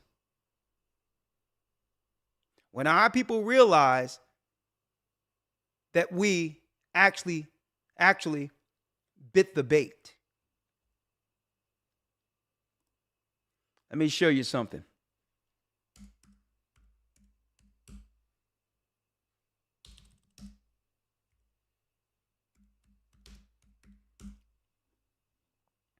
Yep. I'm going to play this for a little bit and have y'all hear this. I'll bring you in, Elder Lawyer, real quick. Fair use. Fair use for educational purposes only. Fair use. All right. There you are, lawyer. I'm going to play a little bit of this, and I need y'all to check this out. Why are military-age men pouring across the United States border being given refuge, given cell phones, given ID cards, given money, being taken care of? Why is this happening in the United States? Why are they flooding the United States with foreigners? Military-aged men.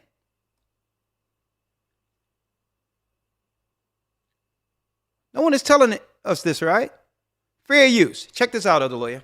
Why are military-age men pouring across the United States border being given refuge, given cell phones, given ID cards, given money, being taken care of?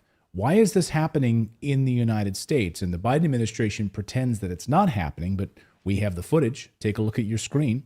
Of course, these are multiple reports now of military-aged men pouring across the United States border. And it seems like mostly from China. So it's been a great mystery over the past year. Why are they doing this? Why are they arriving? If you're fleeing a war zone, you of course show up with your children, your women, your wives, right? These are people that you are saving, the families that you are bringing and trying to find a better life for. But no, there's no children, there's no wives, there's no women, it's just men.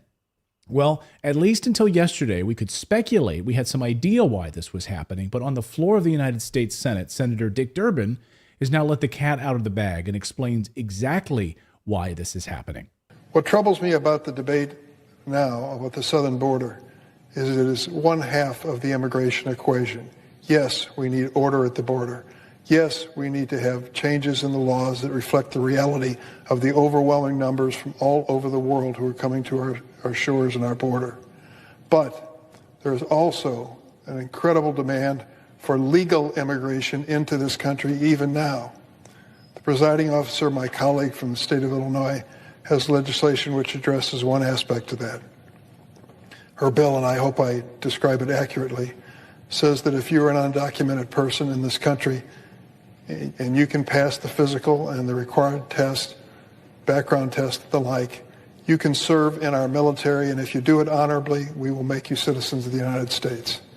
Do we need that? Do you know what the recruiting numbers are at the Army and the Navy and the Air Force?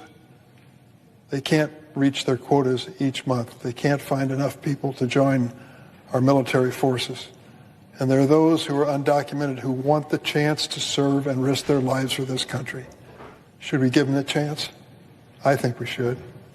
And let me tell you about other... So there you go, ladies and gentlemen. It seems like we have an answer to the great mystery now, why this is happening. Someone who's been tracking these military-aged men coming across the border is Anthony Rubin from muckraker.com. He's been doing amazing reporting on this, deep into the jungles. He's been tracking this through South America, from Ecuador, tracking these migrants all the way up to the United States border, and so much more that we could talk about. Anthony, welcome back to the show. Good to see you. Thank you so much for having me on, Clayton. I appreciate it. My pleasure. It's great to have you back. Anthony, welcome back, Ecuador. Why are military-aged men being taken care of? Why is this happening in the United States? And the Biden administration pretends that it's not happening, but we have the footage. Take a look closely from China. So it's been a great mystery over the past year. Why are they doing this? Why are they arriving? If you're fleeing a war zone, you of course show up with your children, your women, your wives. There's no idea why this was happening, but this is happening. States Senate who are bringing and trying to find a better life for. But no, there's no children, there's no wives, there's no women, it's just men. Well, at least until yesterday, we could speculate. We had some idea why this was happening. But on the floor of the United States Senate, Senator Dick Durbin has now let the cat out of the bag and explains exactly why this is happening. What troubles me about the debate now about the southern border is it is one half of the immigration equation. Yes, we need order at the border. Yes, we need to have changes in the laws that reflect the reality of the overwhelming numbers from all over the world who are coming to our shores and our border. But there's also an incredible demand for legal immigration into this country even now. The presiding officer, my colleague from the state of Illinois, has legislation which addresses one aspect of that. her bill, and I hope I describe it accurately, says that if you're an undocumented person in this country and you can pass the physical and the required test, background test, the like, you can serve in our military, and if you do it honorably, we will make you citizens of the United States. Do we need that? Do you know what the recruiting numbers are at the Army and the Navy? Look at this. Now, at the same time, they don't have no money for anything that our people are suffering through. Where's all these billions coming from? And don't forget, folks, these are your so-called representatives. What aren't they telling people? Navy. Look, Democrat, Illinois, majority whip. Democrat. The Air Force. Now, at the same time, during the time of the, they were threatening people in the military and all that if they didn't comply to the solution or whatever that might be. Remember that? To all of a sudden, claiming that there's a disparity in how many people are seeking to enroll. After they were threatening people, some people were discharged and all that, were actually kicked out of military force for not compliant to an order. Isn't that a convenient scenario?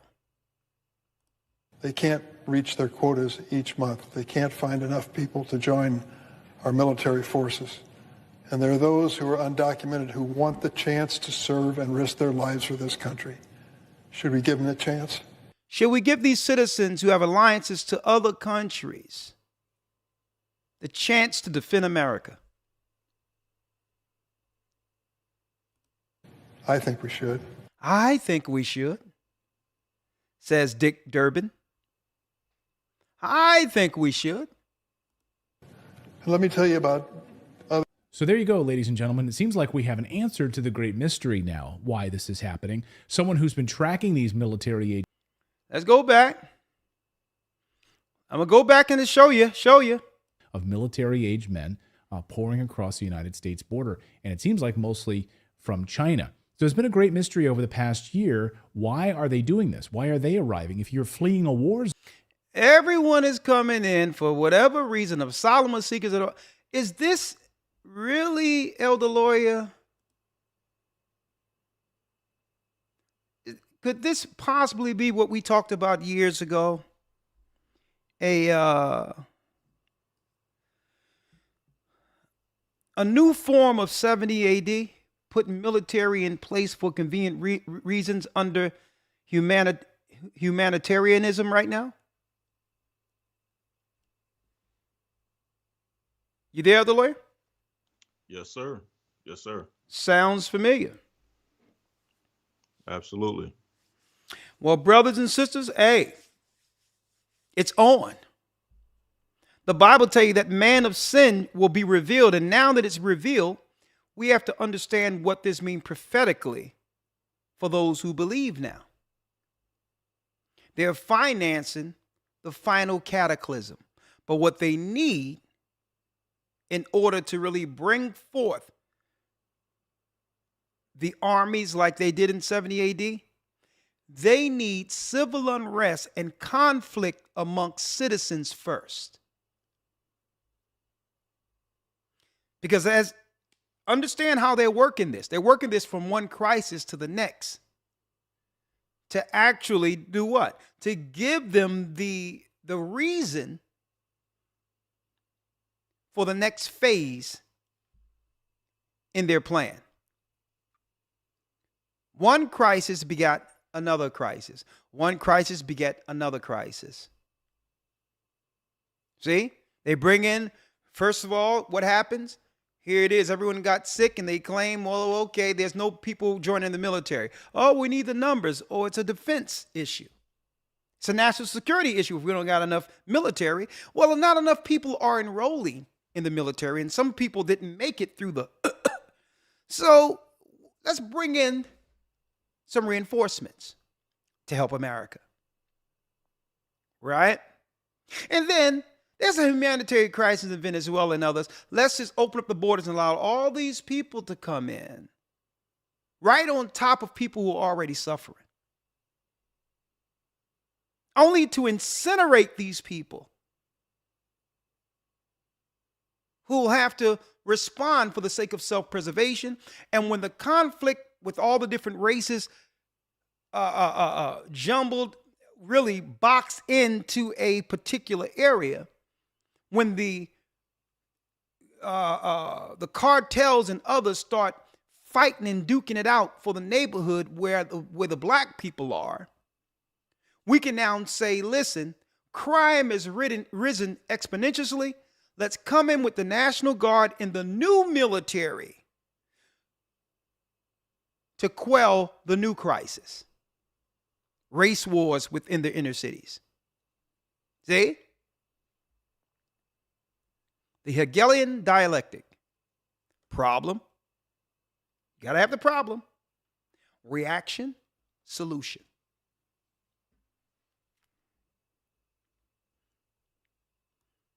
So I'll tell you, it's time for our people to get right with the Most High and stay locked into the Word. And whatever happens within your inner cities, do not participate or get drawn into it. Okay? If there's a riot, if something happens where people are saying we got to come together and do something against these people, sit back. Do not engage. If you engage in the next crisis, that might be your only. That may be your last engagement. Because the people they're putting in place in the inner cities and where these people come from, they deal with threats differently than our people are used to understanding. And with the laws being put in place, Biden put in the hate crime law for Asians and other people. Well, folks, usually that gives you what? The green light, even if it means through fatality, to protect yourself from a hate crime. Usually when you give somebody the protection of a hate crime and you give them the law to stand behind, they know they have the right to actually execute or cause an offense and still be protected. So a hate crime usually gives that same people the position to be able to attack without recourse. So they put that in place already. The hate crime. Why would they put a hate crime law against Asians in place? At the same time, they're running our neighborhoods with agents. If it isn't because they know that we're going to start reacting to the extermination and the political genocide in the community. And every time we respond back, it's a hate crime. Here we go. 515-605-9327. I wanted to put that out there. Satan's seat. The political connection throughout history for that place you're hearing much about right now, the Ukraine. The Ukrainian connection, right? Elder Lloyd, you have anything to say before I open up the lines? No, sir. No, sir. Let's go straight to the calls. All right. And yes, we are opening up a new enrollment for the Hebrew and Bible Academy. You must be there. Your support is imperative, okay? Anyone can tell you. A matter of fact, if you're in the academy right now, if you want to give a testimony to what's going on in there, because most people might think it's what it used to be. Folks, even last Sunday, we proved that King James, not only was he a black man, all right, that he comes from the direct lineages of Joseph and Mary. From the British Chronicles, from Great Britain. I have them myself. So they put Germans on the seat in the 1600s after they got rid of what? Charles's children. King James' children, his lineage. And they put Germans, Wesson family, they put them on the throne instead of black people. And what they're saying is they're claiming to be direct descendants from the royal blood of Judah. That's right. That's your British monarchy. They're claiming before the world that it's their bloodline that's from the lost tribes of Judah, when it isn't. I got proof. King James was a black man. That and more. We're going to do a lot in this academy. The next academy, what we're going to be talking about is what? How to master the precepts. Even in the lessons, not only will we go to the precepts, we're going to show you why and how to use them as we break down any lesson. Okay? Precept mastering will be the theme for the next academy. How to go through that book like the back of your hand. You don't want to miss that. Be a part of it. Go to historytimes.org. I am Nika says, I'm an academite forever. It's a new word I've come up with, the academites. All right, let me open up the lines. I'm not going to be here all day. Please go to History Times. I'm not going to be here all night. Go to historytimes.org and enroll. We have a lot of new lessons we're going to be diving into also. I would like you all to be a part of this while there's still time to execute free speech within America. Right? Right? Who knew that Ukraine and Turkey was where Satan's seat was during the time of Christ and the disciples? Who would have guessed? Yeah. Hey, let me tell you, they're not even hiding it anymore, brothers and sisters. They're not even hiding it. Right? They're not even hiding. Right? Let me show you real quick, if you will. They're not even hiding this anymore. Right? Smithsonian. Entrance. Gate to Greek temple of Zeus unearthed in Turkey. See, this is where they do the evil sacrifices and connect them with the dark world also. Archaeologists excavating the ancient city of Magnesia hope to fully restore the 2,300-year-old sacred structure. Why would you want to restore a structure that Christ identifies as the seat of Satan? And who would be behind this if they aren't Satanists?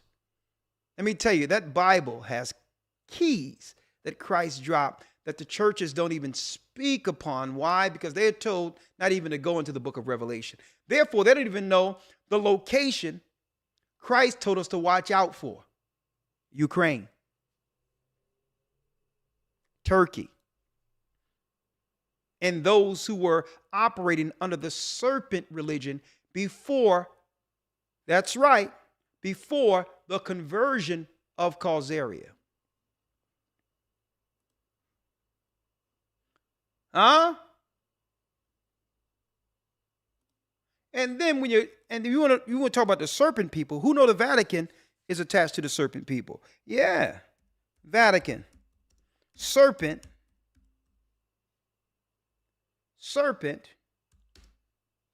And the audience hall. Audience hall. Yeah, the Vatican. Uh-huh. Let me pull it up for y'all here. Here is the audience hall. Let me show you.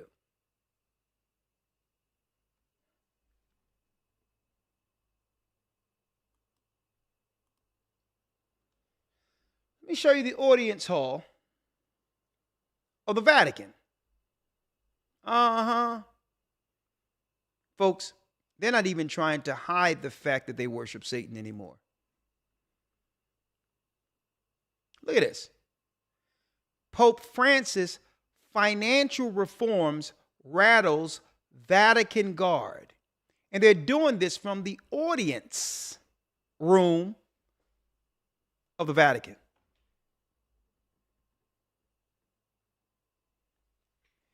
Now, what does that look like to you if it's not a snake?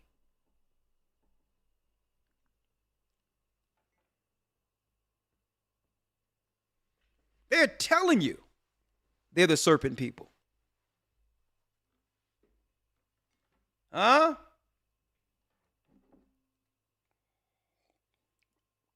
They're not even trying to hide it anymore, but this is why they don't like Christ. Christ identified where they would be working from. Thank you, Danita. Thank you, Danita, for being in the academy 13 times. Oh my goodness, I have to look out. I have to send you a book or something for helping us out like that. And yeah, there will be a lot of giveaways in the academy also. Don't worry about it. All right. Let's open up the line. They're not even trying to hide the fact that they worship Satan, out in plain sight. And it's no wonder, a few years ago, they were seeking to, it's talking about, the Vatican was talking about, come get some venom. But I digress. All right, let's open up the line. Let's see who we have waiting. I'm only going to take calls for about 30 minutes, and then we're going to have an early night. I'm not going to be all night tonight. I thank you all for supporting the work. 515-605-9327. Chime in and give us your testimony. Give us the insight on your experience in the academy, if you will. Or you can give us some insight, but believe it or not, be guarded on how we talk about this. You got to cobble around the edges because we're not here to offend anyone. We believe anyone have the right in America to worship anything they want, including Satan. Okay? So we're not here to personally attack anyone. We're just, from a theological standpoint, a theological view, giving you the true insight on Israel, not according to your conversion, but according to your bloodline. That's the clear thing we want to discuss. And the fact that a lot of people who converted into this new religion was a part of a dark religion that's hid from the world. Okay? And that's just,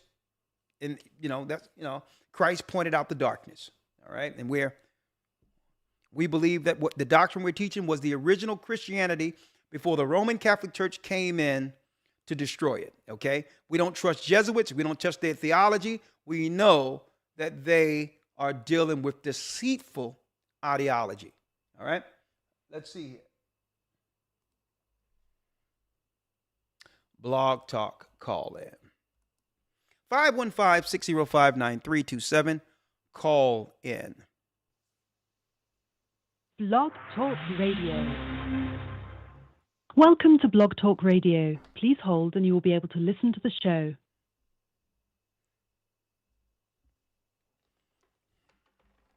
Unmuted. I'm Elder Ricard Shiar of the Gathered of Christ Church here live, and we're here to take calls. As I bring you in, give us your name and location. Officer REI. Yeah, Shalom and good evening, Elder. How you doing this evening? I'm out in the Vegas area. Bless you, sir. Good to hear from you. Likewise. Enjoying the broadcast. And I just had 2 comments. I was tuning in and listening, and the video you just showed, the last one about the men that they're accepting in that are of military age and then offering them citizenship. Yeah. That is a fact. And as you know, I'm from South America, Guyana. Mm-hmm. And I came out here young, but that is how I actually got my citizenship. Upon graduation of high school, that's what they offered me when I enrolled to serve. Interesting. And so when I was deployed in Iraq, in 2005, my chief warrant officer put me up on the proceedings and whatnot, and that's basically how I got my citizenship. So I know that that is a fact, and the fact that they're outright doing that at that rate on the borders too, that does not surprise me because I know for a fact they're not meeting quota. Know that also. So that is 100% accurate. But what And what do you think that means yeah. for us? But go on. Finish your thought first. But go on. hmm Oh, no. The question that you're asking is valid because I was going to actually ask you a question concerning the Guyana and Venezuela. If you've been monitoring or seeing that, because that's Absolutely. also something that's interesting. Okay. Absolutely. But Yeah, what but say you on it? What say you? on what they're doing on the border here or in Guyana? Guyana and Venezuela. You asked me where. Yeah, I've been up on them opening up the borders for Venezuelans, whatever, under the guise of asylum seekers. And when the mayor of New York began to push back, Adams, all of a sudden some sexual improprieties are coming out of the woodworks to smear his character. So it seems as if they're hell bent, no pun intended. They're hell bent on this I would say this migration thing as if it's a necessity for the continuation of America. Mm-hmm. Absolutely. But go on. Because we, yeah. So you had mentioned, what does that mean for us? The truth is out there at such a rate that the people are waking up and they're not going to let the people in out. So they're going to let the ignorant in and seal them in with exactly what they're doing.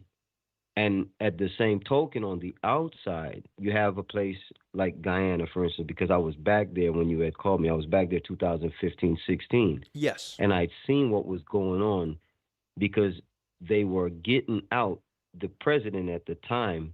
They were in the process of getting him out so they can put the current president in that would give Exxon and the United States access to the resources, mainly and chiefly the oil, which is in the land area in the dispute. That's why Venezuela is now encroaching. And about 2 years ago, I had this conversation with Elder Amar a couple months back, but about 2 years ago, I got a video showing the new map under the guise of the new outbreak that they're trumming up for 2025. Oh, okay, but Guyana is no longer.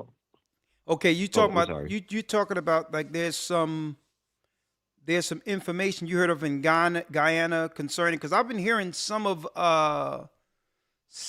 these pundits out there saying that to look out for a new disease that might be coming in the future in 2025. I heard some of the people from the WHO and others get on broadcast and say something is big coming that will make the other virus pale in comparison. Is that what you're talking about?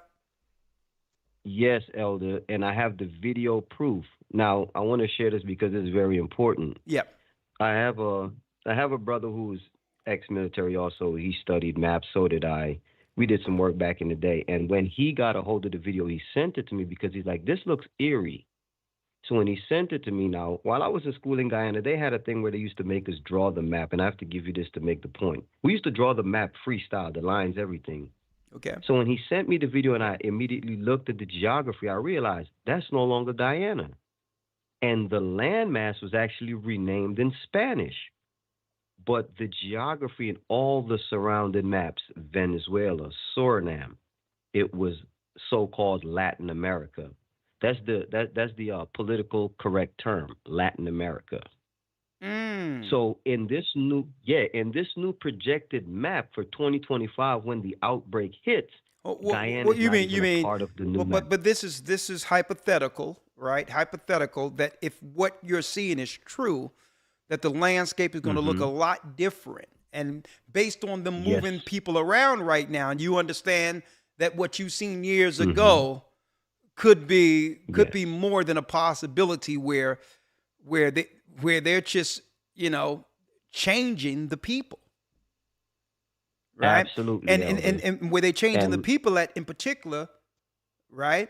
I'm just trying to, mm-hmm. be careful keeping this thing, within the Con. parameters of the guidelines here. Um, Mm-hmm. the places that they're actually switching the people out, they're targeting where the people are actually black people or from the Yes. lost tribes of Israel who are predominantly the Negroid, so to speak. Yes. Yes, Interesting. sir. So it's a Very. And here's another interesting aspect. Guyana Defense Force is only 4,600 soldiers strong. Mm, The Venezuelan military is over 100,000. And now, back in, I think, between 2015 to 2016, when they wanted to put a U.S. base in Guyana, and the president at the current time said no, they pulled back. Now, with what is going on, and if we remember, Maduro took over the presidency in Venezuela. yeah. Allegedly, he was backed by forces here. Now, Guyana has to ask the U.S. to come in and help with Venezuela being on the borders. They're surrounded right now, and Venezuela is not listening to nothing the ICJ, that's the International Court of Justice, is saying concerning Guyana and the borders. Well, So, brother, me and you have to yeah. talk. You and I are going to have to talk. So I want to be able to. Yes, I have please your give me a number. call. I'm going to give you a call. We have to talk, my brother. Some good stuff. Done. Thank you. Hey, All I right. tell you what, man, our people are on it. That's one thing I can say. Those that are in the loop and following this church, and this brother had been operating with the church since 2015 from Guyana and others. A matter of fact, I believe that's the brother who called in one day and he told me that he was learning under the Gathering of Christ Church in Guyana. I was still over Europe at this time. We went into the Middle East teaching there. We went into different parts of Europe, and then we was on a broadcast where I, through the Spirit of the Most High, helped convert Gaja, and a great work that was done there at Peace FM. And I spoke to the brother, and the brother said he was speaking to some Jewish people who were in Guyana, and he was giving out flyers. And these Jewish teachers looked like they were more so Hasidic Jews, was saying, "Oh, Rakash Yar," when they seen the Gathering of Christ Church over in Guyana. "Oh, you're with Rakash Yar." Now, I don't know these people. And the brother said, "Well, yeah, Gathering Christ Church." He says, "Ha, tell Rakash Yar to come to Israel. We're waiting for him." No. I'll come to Israel when my Messiah comes. And with him leading us, the whole earth better beware. Okay. Tell everybody, because they come to Israel.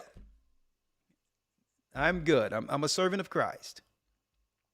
330 area code. I believe that he gave me that testimony that they knew us. What we were doing over on Peace FM was resonating all over the world. And this was at a time we were told by even other Israelite groups that we shouldn't be anywhere, right? While we were traveling the whole world, setting up churches and everything. And now it's good. Other people are now seeking to set up churches and go to Africa and all these others, and it's all good. But don't forget, these were the same people that told us that it was wrong that we were doing it, okay? Gloria has a comment. 330 area code. Shalom, Elder. How are you? I'm doing well. I'm blessed by the best. How are you? I'm doing well. This is Sister Gianna from the Cleveland Body. Talk to me. How are you? Talk to me. Good. How are you? I had just wanted to come on because something that you had said earlier piqued my ears when I was like, oh, I haven't called in a few weeks. So yeah. I can't have people yelling at me about pretending to be sunshine in the chat. Oh, yeah. You do sound like sunshine sometimes, but go on. But I had just wanted to say, you had mentioned about people being still being ensnared by the mainstream Christian church. Yeah. Even though people are starting to wake up and they're not pretending that they don't know who we are anymore.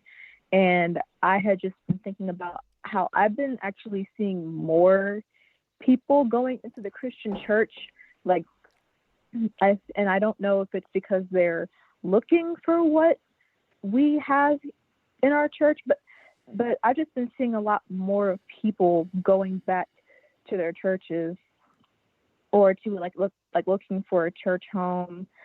And that got me to thinking. I was like, well, people must know something is wrong, something is happening, because why is all of a sudden people, like, at least young people, I've seen a lot of young people on my social media, like, pouring back into churches, and that's more young people that I've seen going back to church probably in the last 2 or 3 years. Yeah, I really believe, sister, that I mean, you have to realize our people are spiritually connected, and something is going on. And I believe even the youth and brothers and sisters out there are searching for answers. Answers, and you know what? It's like this. They know. They may not be able to put their finger on it, but they know something something is spiritually wrong that's going on, that's attacking them, but yet they cannot actually identify where it's coming from. And also, we're living in the calm before the storm. I believe most people out there who believe in the Most High know that something is about to happen. And usually, what happens, our people go seeking for answers.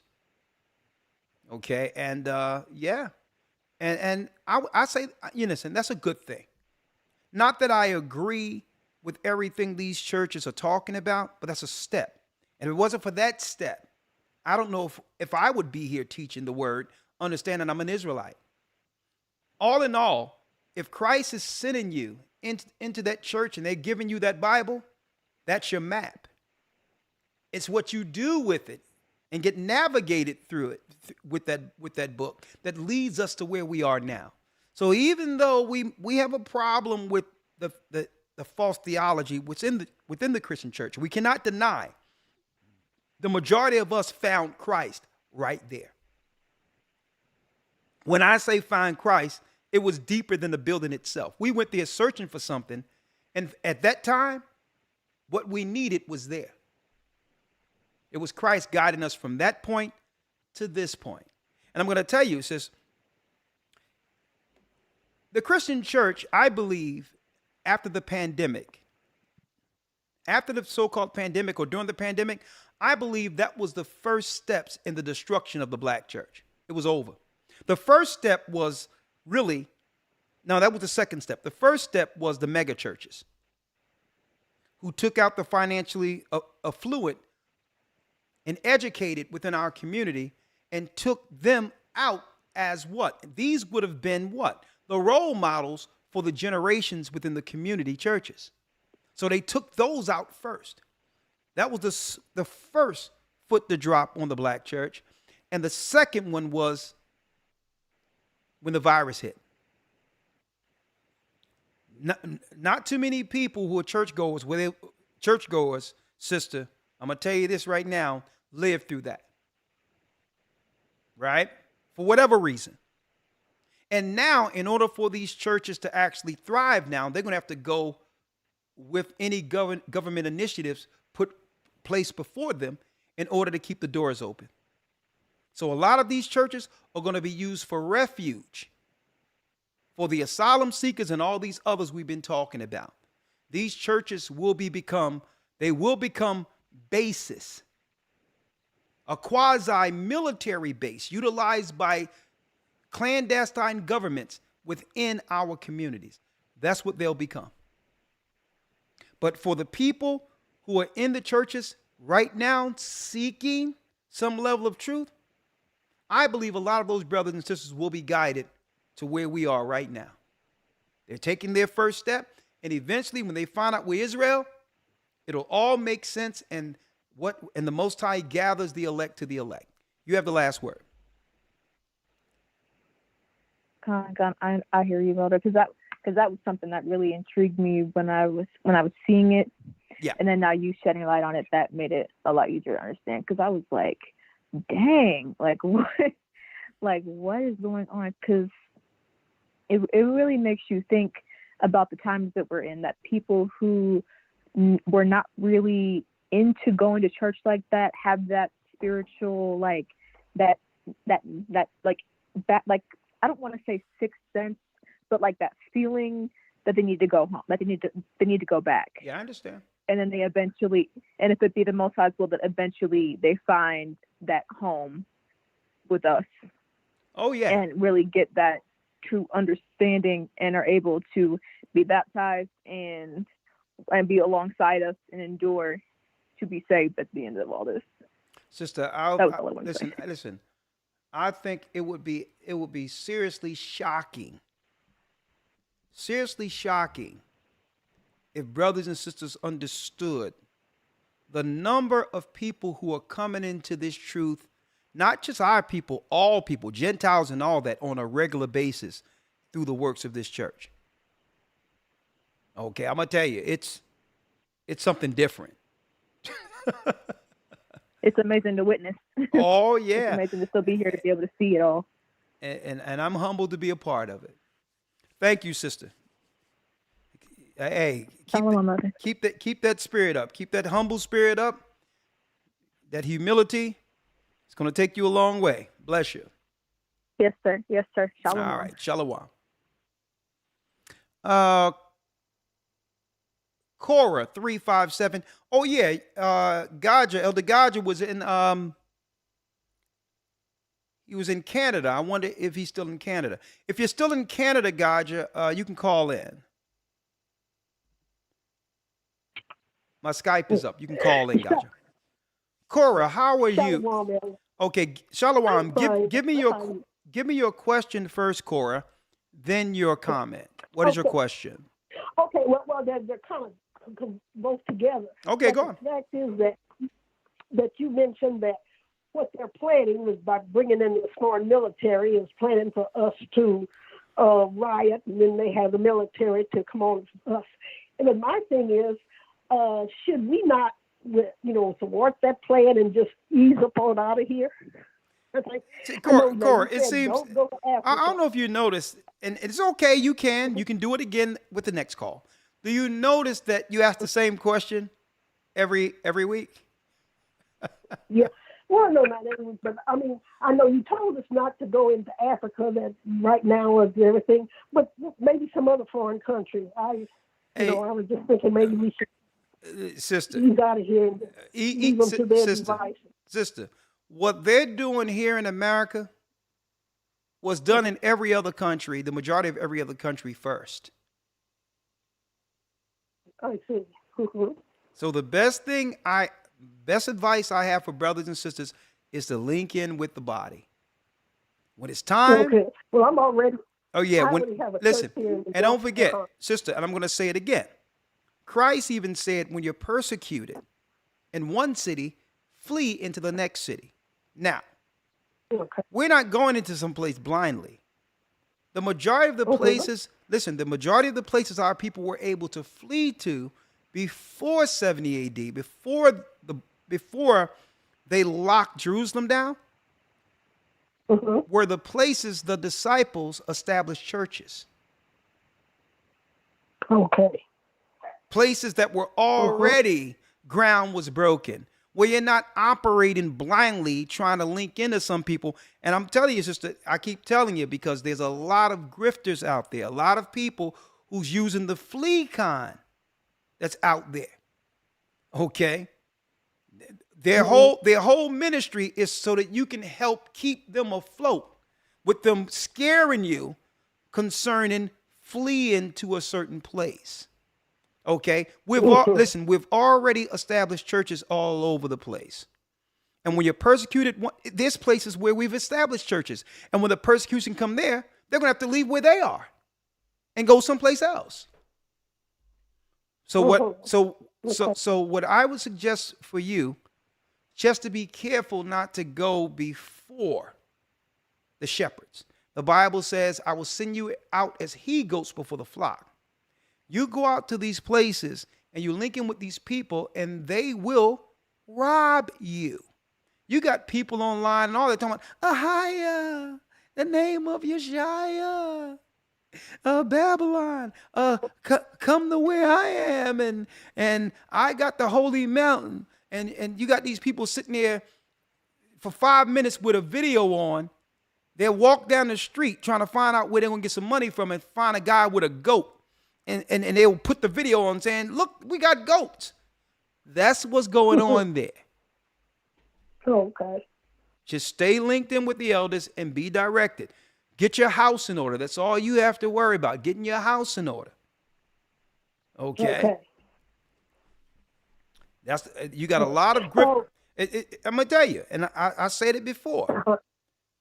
There were some other people who didn't listen, and when there was this family, they started calling themselves God Family Nation, trying to get themselves some attention through our church, and linked in with a sister in Jersey who ended up going out there and hey, went into some place, and we told them don't go there. And now she came back in regret and is like, listen, sis, all due respect, we'll pray for you, but we don't know what you've attached yourself to, and you can follow us online, but we're not going to have our people suffering through something you may have attached yourself to. So, sister, okay. The whole deal is we were the first ones who said we have to go into different countries. So if we thought that it was time to leave right now permanently, you would know. Okay? Oh, okay. All right. All right.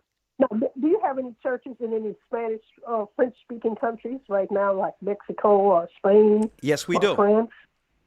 Yes, we do. Okay. Yes, we do. Oh, okay.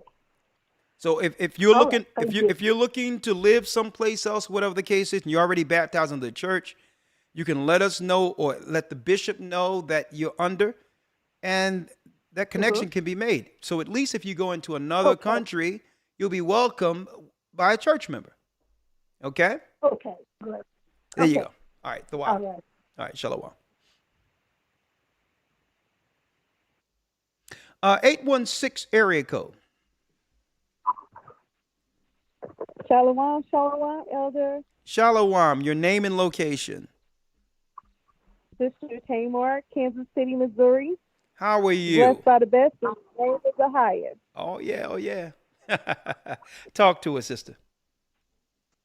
So, I guess, first of all, I just wanted to give you some credit and honor for fantastic academy. This would be my 30th consecutive academy. Oh, my goodness. Thank you, sister. Yes, sir. So, I joined the academy when I first came to the body. And let me ask you, what stood out this academy? You've been in 30. Oh my goodness! What stood out? My goodness, you brought the heat. You brought all new books, information, insights, never before seen, never before heard. I mean, the stuff you dropped this past week, I was like, whoa.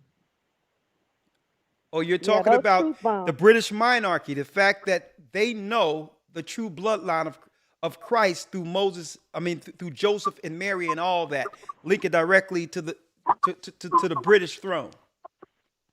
Yeah, that was amazing. All praises. I mean, you connected you connected those dots and hit them over the head with that one. All praises. Okay. Yes, all praises. Thank you. Thank you for your support. In 30, there's something we have to do for you. 30, we gotta work out something for you. I'm gonna find out something we can give you, sister, for your support. But go on. What say you? The floor is yours. Yeah, it'll help because I just lost my job last week. So if you can help sponsor at least half of my academy, I'm just gonna have to trust my time for the other half. Okay, hold on. You did 30 academies. I got to work something out with you here. 1 second. Let me write your number down. Oh, thank you for the consideration. Thank you so much. What type of job? How did you lose your job? What happened? If you don't mind me asking. What they call it workforce reduction. they went through. I worked in telecom, and so they went through 3 rounds of layoffs, and so I got caught in the third one. Okay, well, of course they're going to give you a little unemployment or something temporarily, right? Well, the enemy is busy, but I know the Most High is busier. They reported my wages to the wrong state, and I'm telling you, I'm literally fighting with principalities to Oh. get that switched. Okay, let me get your name again, sister. Let me get your name again. uh, Sister Tamar, Kansas City, Missouri. Kmar.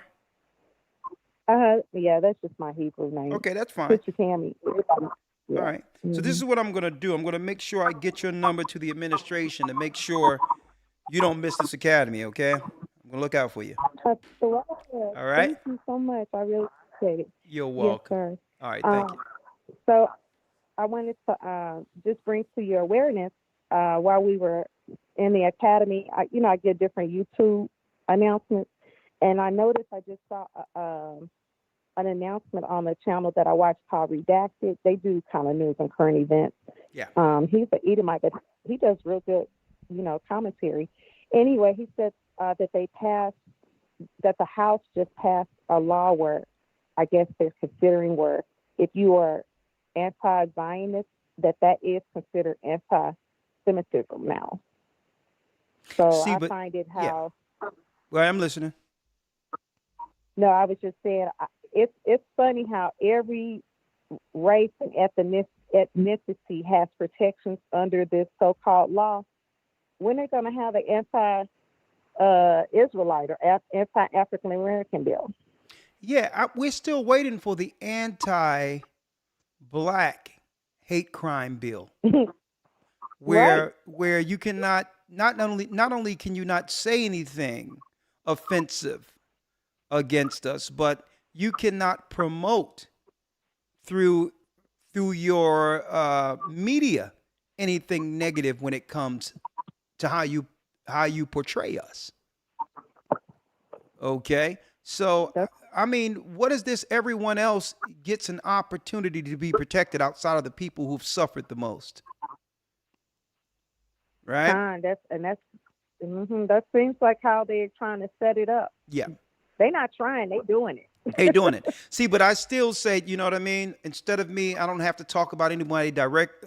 Even when I speak of it in passing, I make sure that I use a disclaimer, or I say straight out that they have the right to believe anything they want to believe. And neither will I disagree with them having the right to do so. But this is what God says when it comes to who we are and what belongs to our people. And I think the more they do things like this, right? The more they do things, ignore us while destroying us. I'm speaking of the political structure in of itself. The more it forces our people to get on code with one another. So in that, it's a good thing. Because, hey, everyone else is for their people. And it's time for us to say, well, okay, I'm just following suit now. So the more they continue to show their horns and do all this other stuff, the more it's really, believe it or not, bringing credibility to everything we've been talking about according to the Bible concerning who we are and who these others may be. Okay? Kind. Yeah. And so while they're doing all of these little backdoor political maneuvering, you notice how they got surviving P. Diddy and surviving Jamie Foxx. Those are the latest. So they're making Israelite men the face of, Yeah. And see, why do you think they're doing that? The reason why the powers that be are behind opening these so-called scenarios up to attack these people with much wealth, you have to understand eventually where that wealth will go to. Right? So they are. Yeah. So if they can get some woman out of anywhere that was a groupie someplace who's broke and having an issue and all that, think about it. That person who's getting that money, that lawyer, no matter what's that lawyer's persuasion or religion, may get 30 or 40% of that cut. And all that money that those men work for will go right to the people who are aimed towards destroying our people. That's the game. That's the game. And while our people, right? I have to get to the next call, though, sister. I gotta get to the next call. All right. But thank you. I am going to reach out to you to make sure that you'll be able to be a part of the academy. Okay. Okay. Thank you, and Zawada.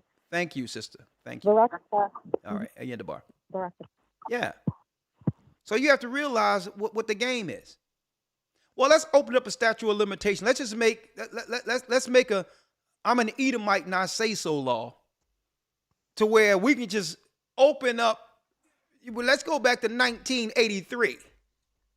Okay, when they had big boom boxes outside in the schoolyard, and see if we can dig up some woman somewhere who's kicking 50 to 60 to say that someone violated them. Okay.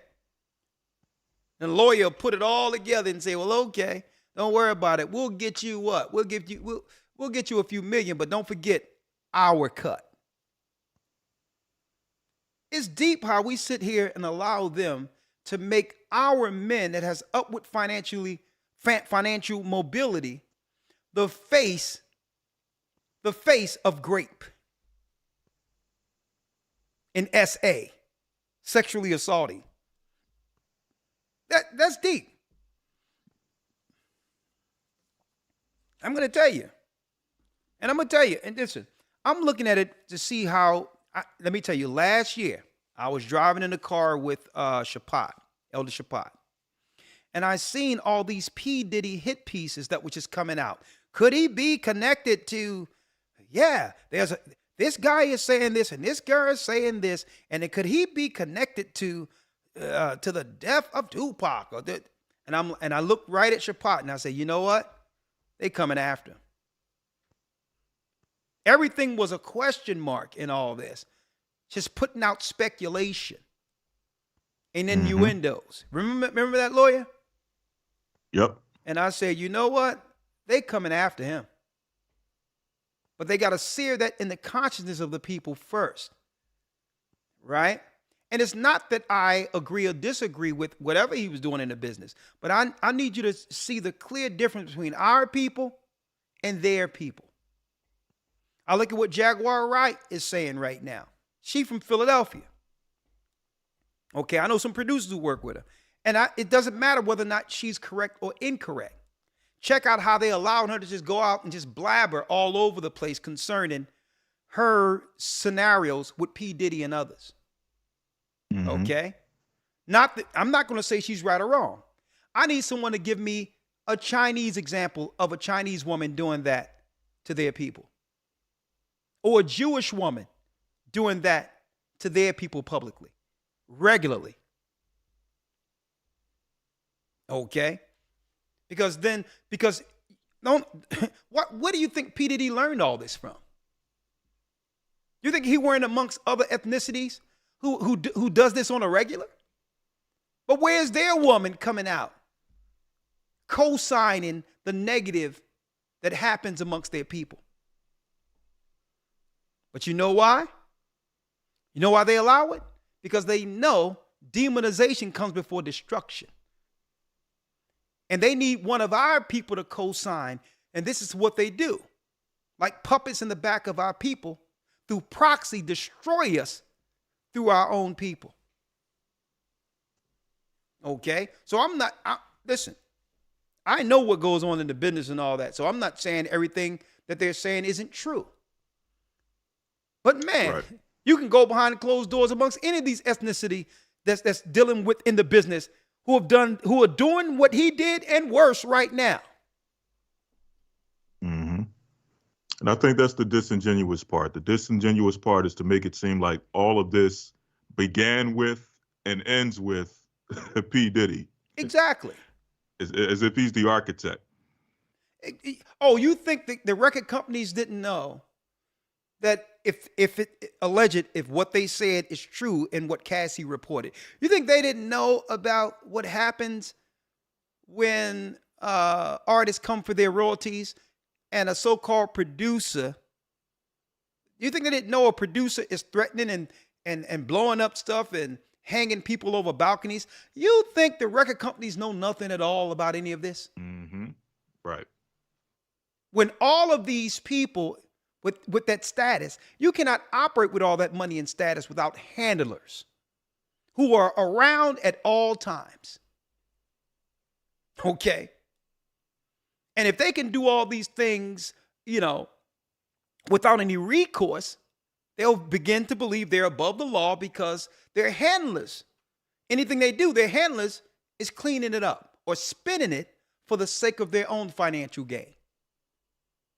So you start to believe you are above the law, but that's the business. So my issue with all of this is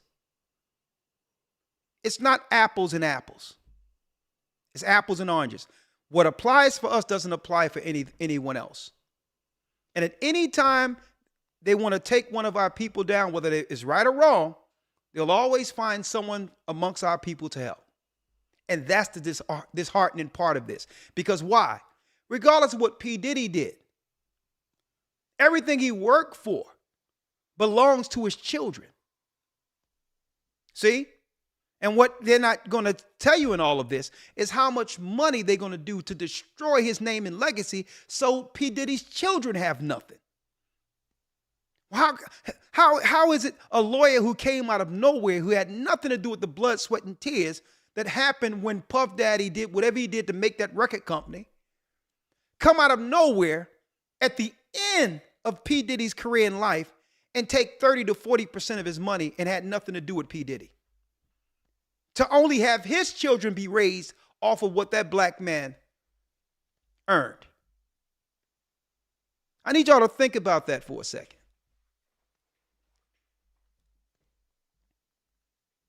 That's the disheartening part. That they cannot do this unless there's somebody amongst our people who are willing, for their selfish reason, to start talking just to get a little shine or recognition you didn't get during your career. And that's the disheartening. And the other nations don't allow that. Okay? That's an unspoken rule. You can't do that amongst their people like that. Okay? Without being what? Without being X'd out altogether. You can't do that amongst, they don't allow that. So I'm not even talking about, everybody talking about P. Diddy and Cassie. I'm like, boy, these people are sheep. These are the same people who just parrot and believe anything the news is feeding them. The same way when they were dealing with the R. Kelly thing. Everybody started just parroting everything they was hearing in the media. I'm like, you think this is about R. Kelly? You think this is about Puff Daddy? This is about those. Remember when they announced him being a billionaire, using him as leverage against Kanye West and Kyrie Irving? Remember? Right. Out of nowhere, they said, one day they said, what? Kanye isn't a billionaire today. And the next day, P. Diddy is a billionaire. Right. Trying to leverage them off against each other. And I said, listen, if y'all don't understand that it's not about any of these men, it's about how are we going to get to this bag that these people have earned with their own, with blood, sweat, and tears. How can we take this bag away from them before their children get it? Y'all don't understand what it is. How can we take this bag before it gets to their children? Because these men have acquired generational wealth that now, with the truth of the matter, it can no longer be hid with Israelites. Even the stars out there are saying we're Israelites now. Even those who are on their side, their puppets know we're Israelites now. Now imagine that money going to those puppets' children when the truth can no longer be hid that we're Israel. See? They're not going to chance that. They're not seeking the chance. Generational wealth going to a people who predominantly believe now that they're the children of Israel. They're not going for that. They don't care about P. Diddy. They don't care about R. Kelly. They care about where that money's going. and how it can be utilized to help a people that have always been targeted, the children of Israel. Y'all better wake up, man. 317 area code. How you doing, Conrad? How you doing, sir? Who this? Y'all Tip. Yahoo Tip wants to sing a song. Oh yes, sir. I had, but not only that though. I wanted to give a shout out to Elder Ramon. You know what I'm saying? Because he was very helpful, and you know what I'm saying. Okay. I just want to give him a shout out because you know what I'm saying. He was helpful. You know what I'm saying? He heard because I pretty much told him what I was gonna tell you. What's that? And then I said, well, you were so helpful. I said, well, can I bless the mic? Okay, you can bless the mic, but I tell you what, you got to just give me. I tried to tell him. Okay, I was telling him. I hear you. Stick with me. I was trying to tell him to stick with me. He was screening me. Listen. He was screening my call, and I was trying to tell him to let me rap it for you so you could screen it, so you could know what I'm gonna say before I get on there. So. I'm telling you. Okay. I ain't coming crazy. Okay. I hope not. But this is what I'm saying, right? Yeah. I'm gonna. The Most High, yeah. Okay, I'm gonna let you bless the mic, right? But yes, sir. You got 1 minute. Shoot. Maybe me and you can do a collab. Okay, go ahead. You know what? We'll talk about that later. You know what I'm saying? I have to charge it. Here you go. I'm just playing. Here you go.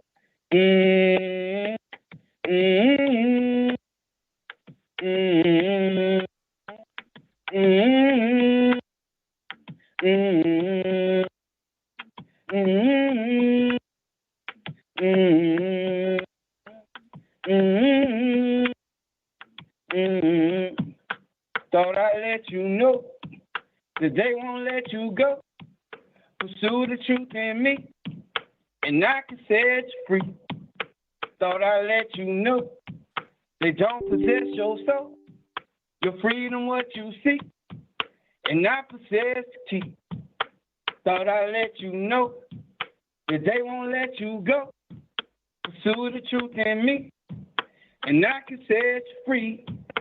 Thought I'd let you know they don't possess your soul or your freedom, what you seek, and I possess the key. Hallelujah, hallelujah, way I pray. Through the name of Yeshua Salah, I call his name out when I pray to Yah. Life is a battle inflicting with scars, but it's an honor, a down for the cause. If you don't know Yah, then you must be lost. Time to wake up and then pass the term. In the last days, the battle is grave, no longer asleep. He called me by name. They want to be thuggish to modern day slave. I look to my people for someone to blame, but only show love, but understand pain. I was the same, mentally chained, straight to the demons inflicted me pain, but that was my fate till I heard him say, thought I'd let you know. They don't let you go. Pursue the truth in me. And I said, okay, my brother. Okay, I got the hook. You don't possess your soul, brother. You got something. Yes, you got something nice there. Yes, sir. You say what? You got something nice there. And believe it or not, you put that out there. There's going to be many people that's going to be throwing. They're going to put some tracks behind that. You're going to hear that out there. But congratulations, brother. That's all I want. That's all I want. That's a great song, man. The message. The message. But his name is Yeshaya. I don't need no faith. Hold up. His name is Yeshaya.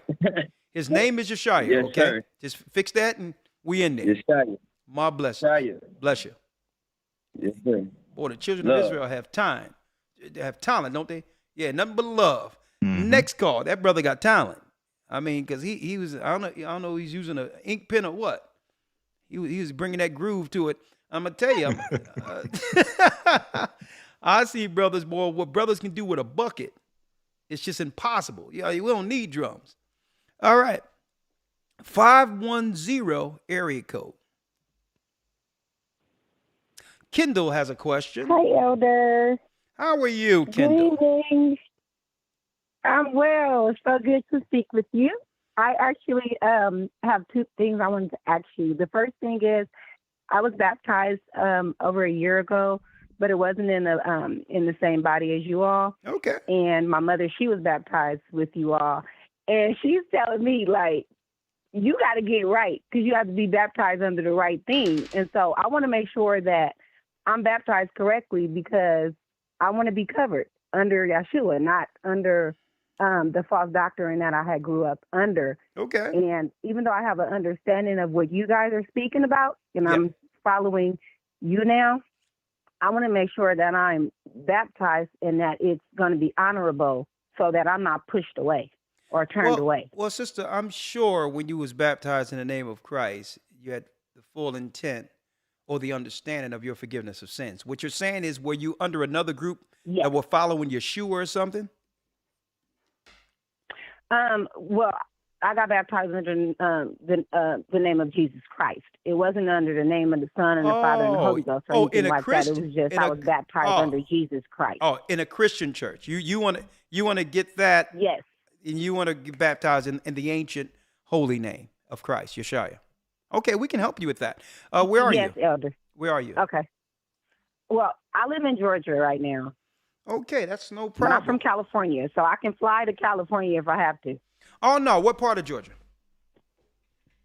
I'm near Atlanta, like 20 minutes outside of Atlanta. Okay, well, we have a church there. Let me do this. We have a church there. So we have Bishop Baruch. Okay. Hold on real quick. Let's see. There he is, Georgia. And let me have your name again. Kendall. Kendall. Yes. Okay, Kendall needs baptism. Kendall needs baptism. I want to let you know. It was pretty catchy. Oh yeah, he got me. I'm gonna be at night waking up.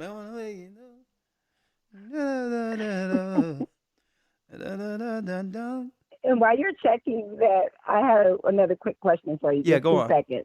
I live in Atlanta, and there is so much, like, to me, this is a modern Sodom and Gomorrah because I've been studying, like, the days of Noah and what was going on there.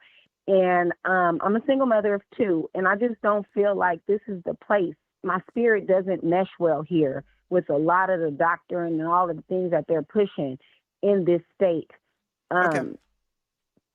Well, here it is. Can I flee from here? I'm saying, but see, let's take one step at a time, right?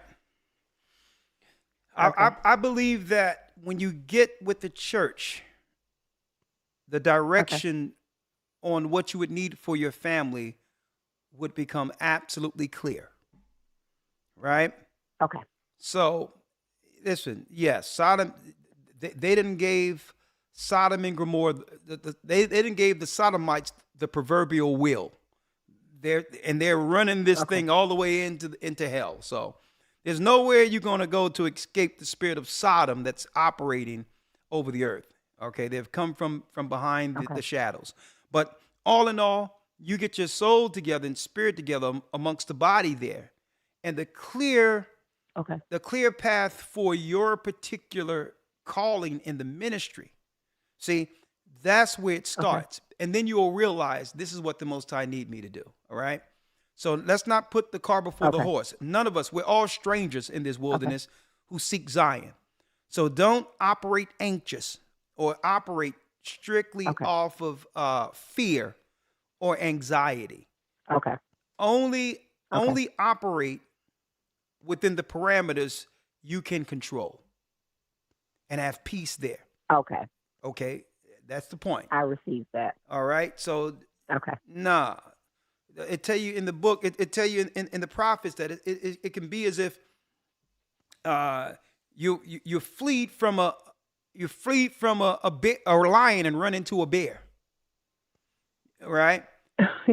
You tried to escape one danger and realize that, guess what? That danger wasn't as bad as what I chose in fear. So when you don't know how to, I receive that. When you don't know what to do, it's best to do nothing. Do what you can control. Stay still. Okay. Pray, stay still. Okay. Read your Bible and get your house in order. Your children, make sure they follow the commandments of God. Okay? Link in with the church, get baptized, and I'm sure the direction the Holy Spirit will resonate in your temple and let you understand what the next phase in this work is for your life. Okay? Okay.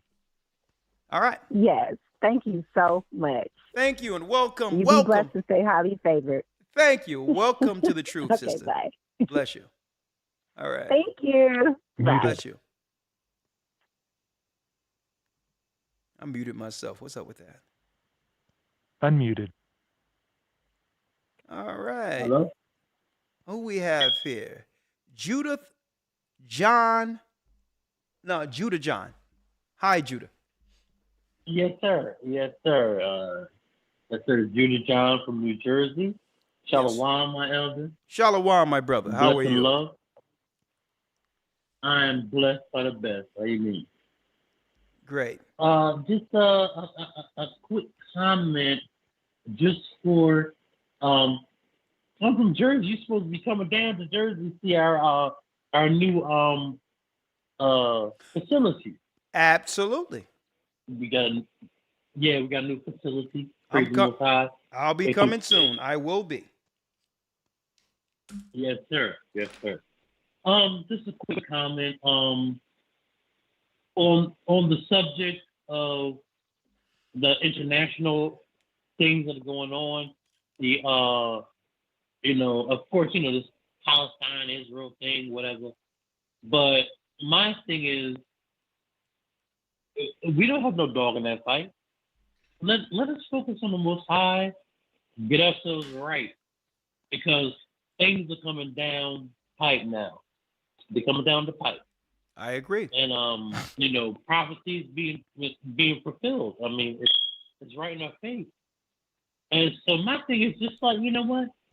Get your household right, get yourself right, and the Most High will put the hedge around you once you're right. Absolutely. And so we don't really have to worry. Yeah, we don't really have to worry about too much what Amalek is doing, or Ammon and the Palestinians. We don't have to worry about that, because the Most High. Okay. Now, when you say don't have to worry about that, what do you mean in particular when you say we don't have to worry about that? I mean, yes, we should be informed. Yeah. Of what's going on. Yeah. But as far as our faith goes, we shouldn't be worried. Exactly. I can agree with that. See, and the reason why I ask you the question, the reason I ask you the question is because the Bible tells us that before Christ returns, that man of sin must be revealed.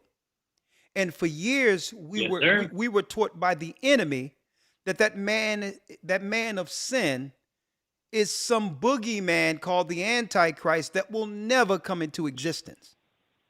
So the reason why we have to identify that man from a geopolitical standpoint, according to Christ, is so that we'll understand the trust in the Almighty and not trust into the theology of the deceivers who put in a doctrine that they could actually operate in plain sight without being identified as the enemies of Christ. So it's important for true believers. It's important for true believers to understand there is no Antichrist. There's many Antichrists. That the Antichrist will be operating from a political governmental structure. And that Antichrist was operating since the time of Christ and Paul. Even Paul himself said the mystery of iniquity doeth already work. So while they got everyone looking for a boogeyman, hold up, is Trump the Antichrist? Is Bush the Antichrist? I've been hearing this since I was in cloth diapers, with them putting out another person who could be an Antichrist. So the whole point is not to be afraid and fearful, but more so to be knowledgeable concerning who the Bible is pointing to as the Antichrist people. Some people have gotten confused and say that it's all white people. That's wrong too. See, here's my issue with the white thing, right? My issue, and this is why the man of sin have to be revealed, because they can hide themselves amongst other ethnicities, including those who look like them too. Right? And then they can become someone different. They can work with the dominant society to oppress and become something different when it's convenient for them, politically and otherwise. So this is why the Bible had to reveal them, and that's why Christ pointed out Pergamum, the gate, the city where Satan was sitting, where they would launch their political agendas for the end of the world, right? So that's all that is. All right? Hey, brother, do me a favor. Get a battery, 9-volt, and change. I think I asked you that before. Change that smoke detector. Lord have mercy. I mean, you ain't the only one that has said that. I put I put a brand new battery in there and it's still going off. Brother, I'm like, goodness, what's wrong with this thing? I don't know. To you, it's probably, you probably don't even hear it at this point. Man, I would have been myself. Yeah, I really don't hear it, but everybody, when I'm online, they hear it. And so I'm like, all right, I'm gonna get a brand new battery. I'll tell you what, don't just get a battery. Get another smoke detector. Listen, I will buy it. I'll pay you for it, okay? Get a smoke detector and a battery. Listen, brother, the next time you call me with that twisted smoke detector going off, it's almost a part of, it's like music to your ears at this point. You know what I mean? I don't really hear it anymore. I go to sleep, whatever. But yeah, it's torture. We have a prayer group that they're like, hey, Brother John, you got to deal with that. All right. It's torture, my brother. Like, all right, bless you. All right. So this is a confirmation. So I will deal with that. But thank you. Praise the Most High for your elders. I really appreciate y'all. If you see me, you would know me. Okay. I'm Judah John from Jersey. All right. But I really appreciate the elders. Keep your hands to the plow because that's how I came in. Thank you, know what I'm brother. saying? I ran on your videos. I ran on y'all like that. Boom. And if you were not doing the work, I would have never came in. All praises. So I really appreciate y'all like that. I really do. Thank you, my brother. Keep it moving. Keep it moving. Thank you, my brother. I love y'all. Thank you. And most high willing, I will see y'all this Passover. You'll see me before that. I'm coming to Jersey before that. But change. Get rid of that thing. Okay. Bless you. My brother. Same mother. All right, my All right. Listen. Shalom. Lord have mercy. All right. We're almost done. I'm going to go down the line. Ben has a comment. How you doing, Elder? I am blessed by the Almighty, and his name is Ahia. I'm blessed by the best. Talk to me. Yes, sir. Great lesson tonight. All praises. I love the connections that you made with pretty much the Ukrainians and the Ish people that's over there in Israel, pretty much being the same people. Absolutely. And in a nutshell. I had the question that I had is like, what ties do you think that this has with those Ukrainians being Nazis at the same time? Because a lot of them are descendants of Nazis, and they still pretty much practicing a lot of that Nazi hood stuff that's over there. Okay, and so they are like a lot of the. Hey, brother, I'm going to drop something on you, right? There's the ideology of the Nazis that the media would have us buy into and understand, right? And that's the version of what the media would like us to understand when it comes to Nazism, right? But it has a more esoteric root, okay? When it comes to a mystery secret religion under Satan. And what we have to stop doing is trying to claim or think that Nazism is a scenario of a group that just hates certain people and all these others. No, it's a religious. Don't forget the swastika and all that. You can find that in ancient Babylon. You can find that in different parts of India under secret religions, it's really worshiping Satan in plain sight with their symbolism. See, for those who understand what Nazism isn't going to look at National Geographic, not National Geographic, but time and life history on Nazis in Germany. People act as if the religion of Nazism came with Hitler, when really it was an introduction to the satanic religion that are followed by the occultists, and bringing it out into plain sight so the whole world can understand, right? So the whole world can actually embrace the secret religion being worshipped politically in plain sight, in a nutshell. Nazism isn't what they're claiming it is.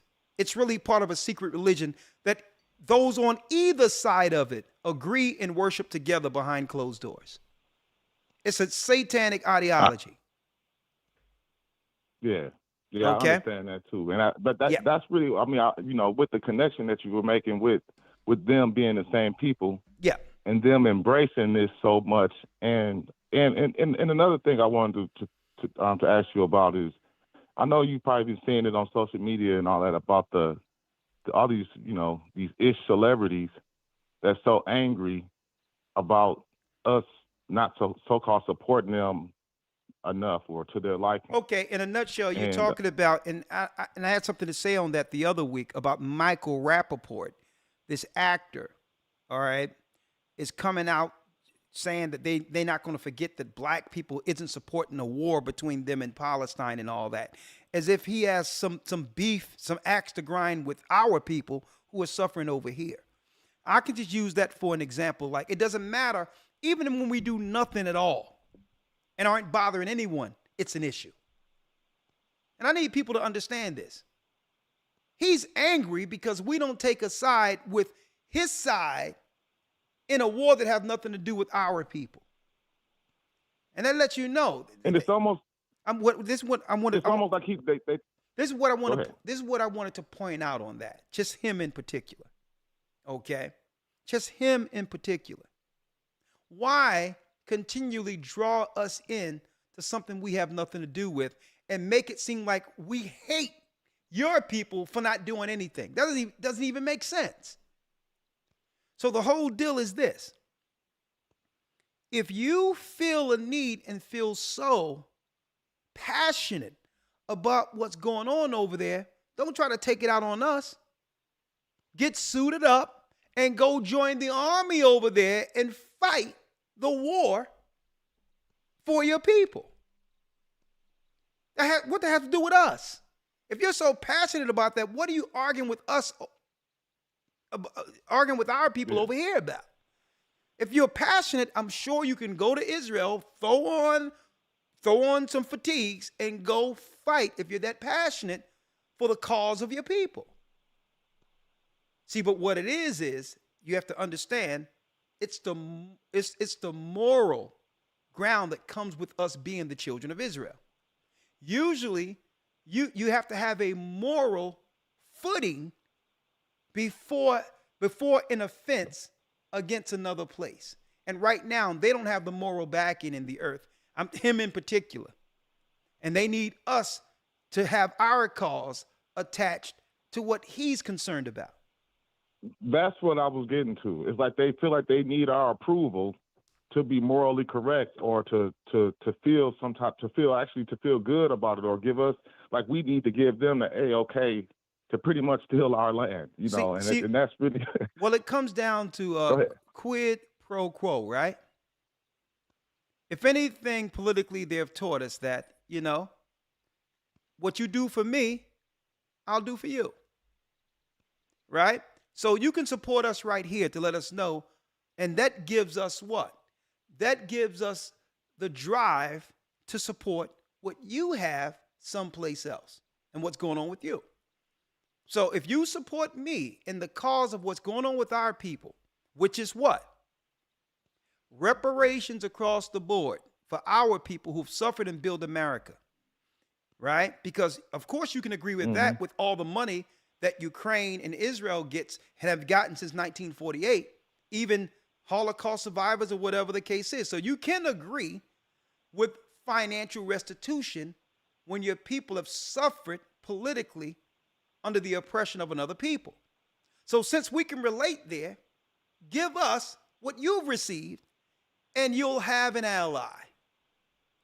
It's simply that simple. You'll have an ally, at least on that level, to say, you know what?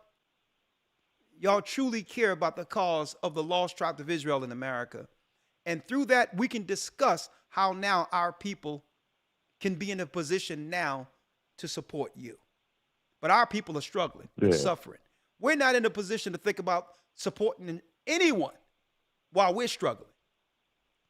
So if they really want to fix this, if anything, from 1948 on, they've given us the example of how to help a people who've been politically destroyed by the dominant society, or by someone who would look to genocide them and others based on their religious beliefs and who they are ethnically. So the examples are out there. So if you really want some support,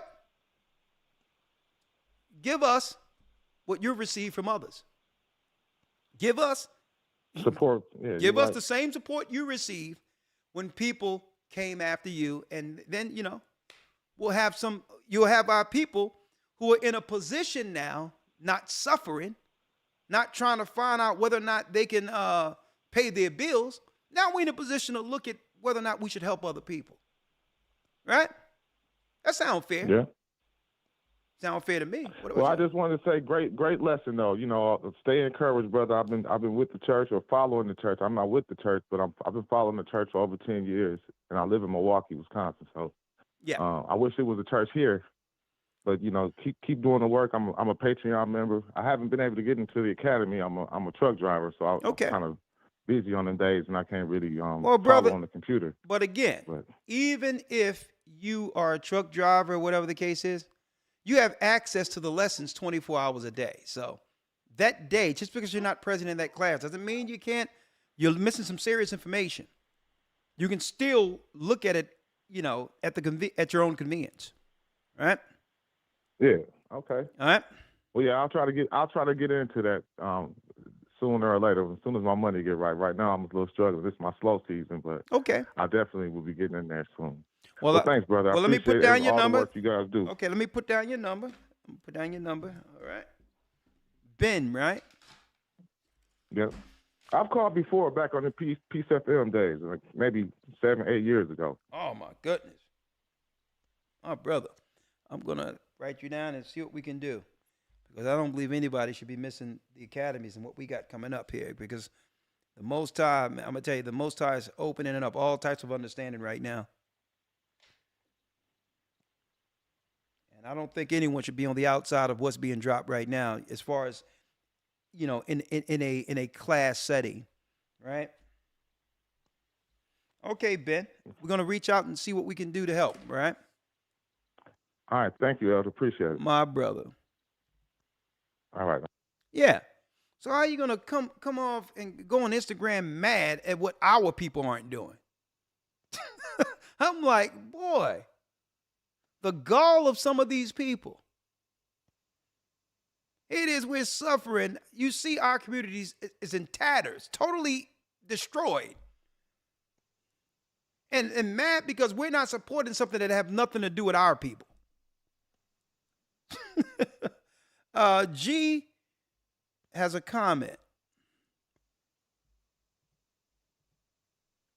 Shalom. Shalom, how are you? Shalom. I'm doing well. Thank you for asking, Elder Bakar.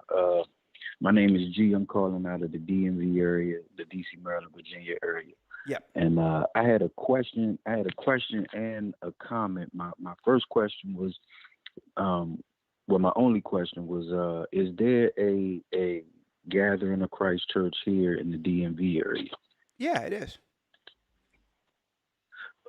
Would you be able to? Is that something you can give me over the online, or? Well, what I can do is I can put down your number here. Hold on. Okay.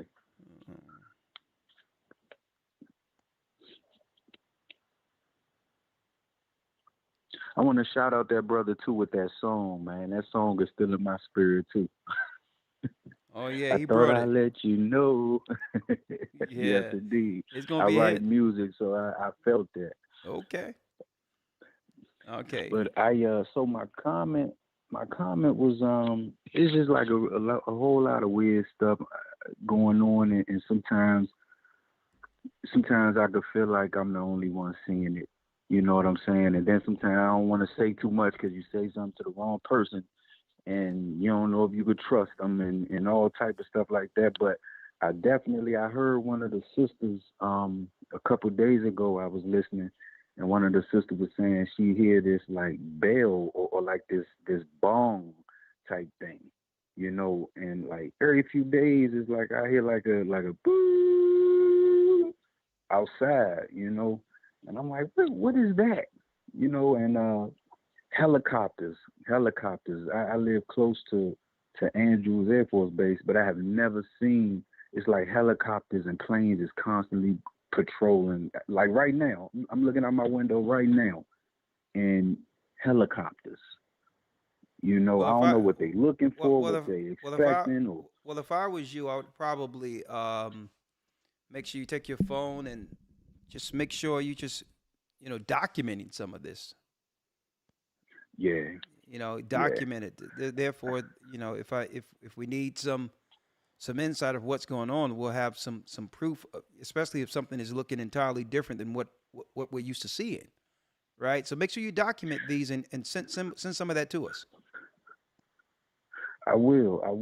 I'm noticing like one of the I can't remember which person was talking about it, but it seemed like a lot of, and nothing against Northern Kingdom, but it's like a super duper influx. I'm seeing a whole lot of people with these light green vests on everywhere. I'm like I feel like I'm on a movie set or something. I'm Hey, like what is going on? You hey. know, Well, it's I got to get to the. scary to a certain extent. All right, I'm gonna let But you. at the same, go ahead. No, I'm Go gonna ahead, let sir. you I'm round sorry. it off, but I do got to get the next call because I need dinner. But outside of that, let me say this: I gave Jermaine your phone number, and he's gonna call you. Okay? Okay. I gave him your number. He's gonna Okay. call you. All right? That sounds good. Thank you. All Thank right, you. my brother. All Shalom. right, Shalom. All right. I apologize. I haven't eaten anything all day today, and I'm definitely going to get a meal. It has to happen. Carol has a comment. Hello, Elder. Can you hear me? Yes, I hear you, Carol. Where you from? Okay, I'm Carol. I'm with the Dallas body, and what an honor and a privilege to speak with you. And Privilege is all mine. Certainly. So I just wanted to call, and number one, I wanted to just thank you for sharing that written testimony. It was very, very heartwarming and touching. And I'll definitely be praying for that brother, along with all of our brothers and sisters in this struggle. Yeah. So thank you for sharing that. It was very, very edifying. Very edifying. Hey, it's thing inspiring. was- It's inspiring, and Yes. and usually when we look at what we're dealing with on a regular basis, sometimes we take for granted the blessings that the Most High have given us, and in comparison what other people struggled through to get here, to get to the point of where we are now, and look where he found the truth at under those circumstances. Yes. It was humbling, and on top of being humbling, it's time that we begin to appreciate and not, because sometimes we can become entitled, ungrateful. So we can always reflect back to scenarios like this brother's going through and saying, you know what, doesn't matter what I'm going through. It's not that bad. Okay. Look at what this brother is struggling through, and look how appreciative he is to be totally set free to actually live the rest of his life out, no matter where it is, for the Most High to deliver the gospel, even in prison. Inspiring. Yep. But go on, I'm sorry. Yeah, very much so. Yeah, that's where it is, and I have a heart, for our people, as like and so many others, but for some of our people, it really bothers me that a lot of our people feel like they've achieved and they've come up in society, and they feel like they don't care about the plight of our people, and it really bothers me that they can live in this life with this little that this world has to offer, and not see and realize the struggles that our people go through. And because for me, it's like if any of our people are being oppressed, then we all are. That's how I feel. You're right. So anyway, that was very yes. I just really have a heart for the people. And the other thing, I'll be brief. I know you got to go, but my daughter sent me a clip. I believe it was from Instagram just yesterday, which so coincides with your subject for tonight, the immigration and the Ukrainians. And it was really, in a way, it was kind of funny, but then it really wasn't. It just showed you exactly, what's going on, everything that you've been teaching, and sharing about what the end of this is going to be with this immigration, is that, our people in Chicago, I'm like, oh my goodness, on this clip, it's like, our people in Chicago, it's bad when they're crying out for Trump. I'm like, what? I mean, this was a real political scenario where, they were, I wish I could send you that clip. I was trying to figure out a way that I could send it to you, because it was definitely. Sister, I've seen it. It's like a complete 180. You That's how you know saw they're it? messing with us. At first it was Trump, anything but Trump. If we do Trump, it's the end of us. Right. And now 180. Yeah, I was like, what? I'm like, I'm sure they all probably voted for Biden, but now they're like crying out for Trump. I'm like, check it out. Trump? Check it out, sister. Good Lord, Check this is out. crazy. Not that I'm for either one. I'm for Christ. But one thing that you cannot argue with is numbers. There was more black businesses created during the time before COVID and up to COVID and through COVID for our people than at any time since the history of our people hitting the shores of America. Wow. So they said we gotta do something about this, because we were on our way up. Yeah. And silently, what was going on is they didn't realize that we were actually moving as fast as far as upward mobility with finances, especially not just black women but black men too. It's like, hold on, we need a reset.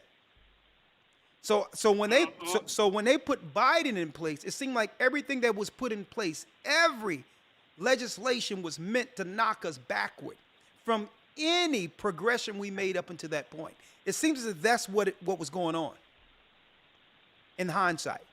And now here we are. Yeah. Yep. But hey, let me tell you. By the time Elder said it. You're right. Sister, by the time Trump get in position, if he's put in position for the next election, it's going to be too late for the next administration to do anything to fix what has happened between the last 4 years. Impossible. Yep. And they're going to make sure that it's even going to be even worse now than before the election. Okay, so and don't be surprised. Don't be surprised don't be surprised if a new thing come up that would lead to mail-in ballots again. Watch. Here we go. Just saying. All right. Yeah. All right. Well, thanks for taking my call. That's all I had to say. Hopefully, I'll get a chance to meet you face to face one of these days. Oh, absolutely. You're my sister. Bless you. All right. Good night. Good night. All right. Kiki. Yes, Kiki. Hello, Elder. How are you? I have a comment and a question. Go on. I'm doing fine. My comment is it's me and my husband's first time in the academy. Yeah. And we love it. I mean, it's just like, give us more. And my husband, like, he works, so when he come in, he'd be like, do you know how good that feel? Like, he was like, last night he watched it over, he was like, I looked over and you were asleep. I said, because I watched it before you did. And I'm telling you, you got to watch that, because every time I watch something, I learn something so much more. And it humbles me more to know that even through the darkest times, there's light. Yeah. And I really do appreciate what you guys do, because there's nothing more like it out there. And I followed you a long time ago, but I kind of fell off.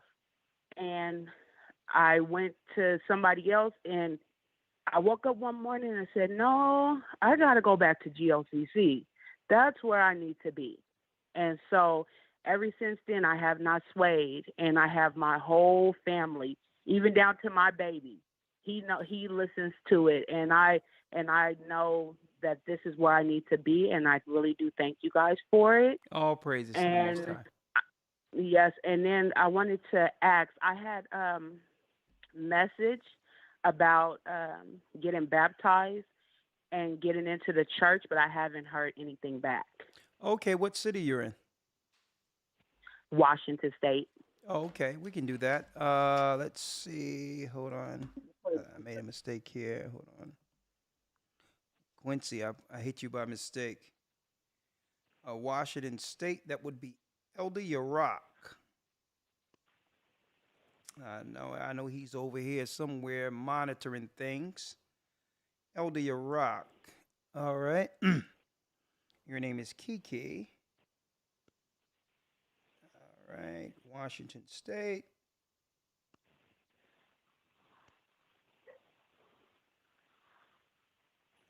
All right. I have your phone number here. You don't mind me giving him the number, right? No, sir. All right. Now you said that you was following us initially, and you started following another group. Who was that? So it wasn't like another group. So my mom's husband is a pastor. Okay. And when I started to follow you guys, I never swayed. Like, I would keep the Sabbath, but I wasn't into the Bible, and I wasn't listening. Okay. And then I had found a young man that was on YouTube. Okay. And I was listening to him, but then I went to sleep, and I was just like, I woke up the next morning, and I told my husband, I said, something don't seem right, because what he was teaching didn't make sense to me. Like, reading the Bible, and you don't have to be baptized. And I was like, well, that doesn't make sense to me. And I told my husband, I said, I'm not doing this. I'm going back to GLCC. And I was going to you, and I was still trying to, and I said, no, I won't do that. And I let my husband know we stay with GLCC, because when we vary off to other people, then we're confused and we don't know what's right. And when you do that, and I feel like when you do that and you have younger kids, you're doing it to yourself, but you're also bringing them. And my baby's 1. And one thing about it is, your song will come on and he'll sing it. and everybody in here be amazed. But I know that you're the right place to be. And I thank you guys for everything that you guys do. And keep doing it, because so many more people is going to be blessed to have you guys out there showing them the way.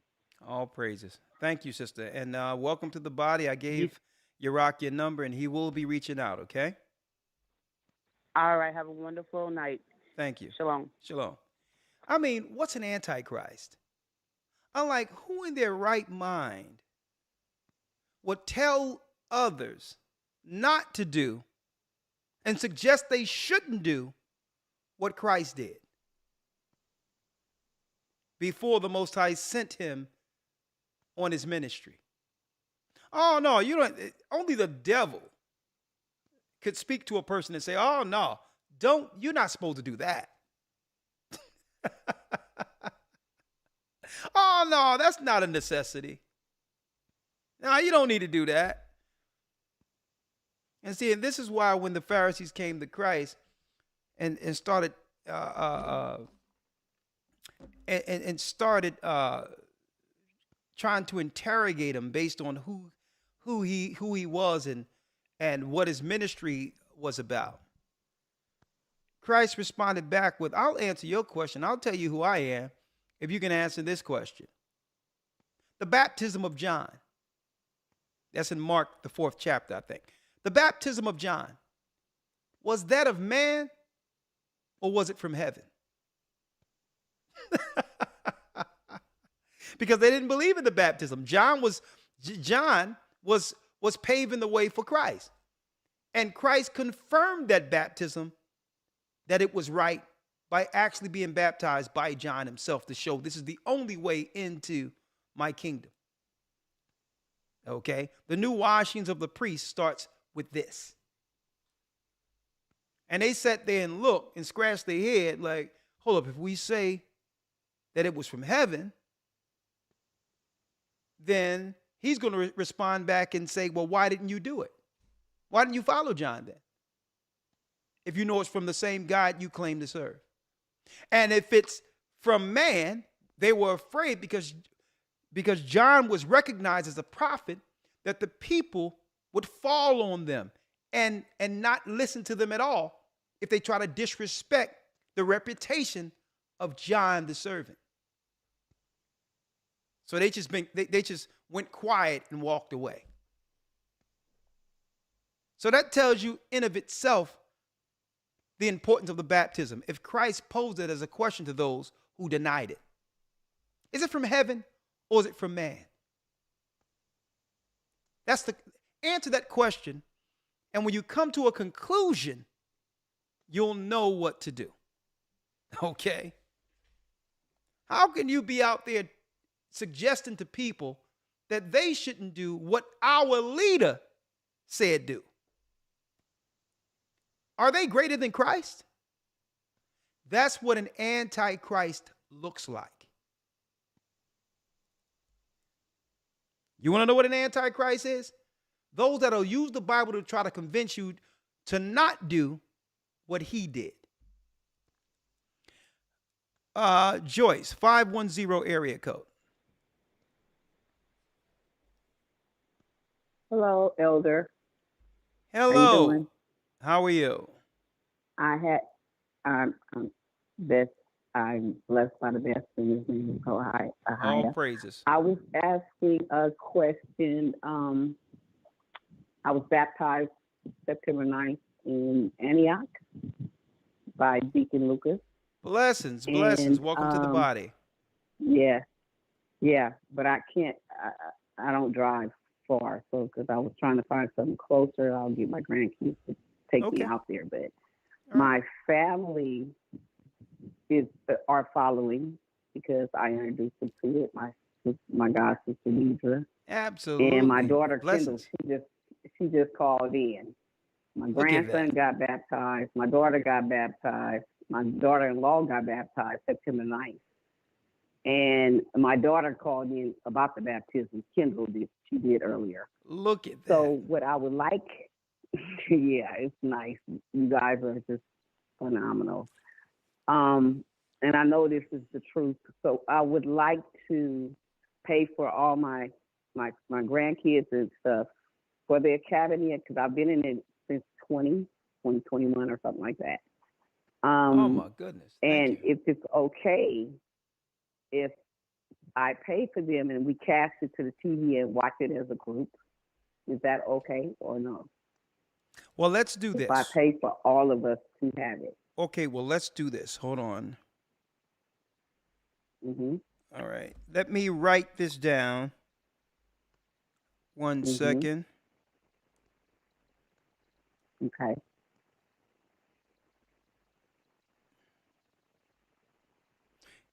Okay, your name is Joyce.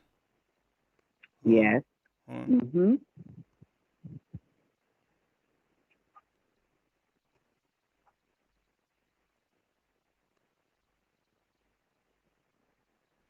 Let me just take this. We'll call you tomorrow. What is the best time to call you, and we can discuss how we can do this for your family.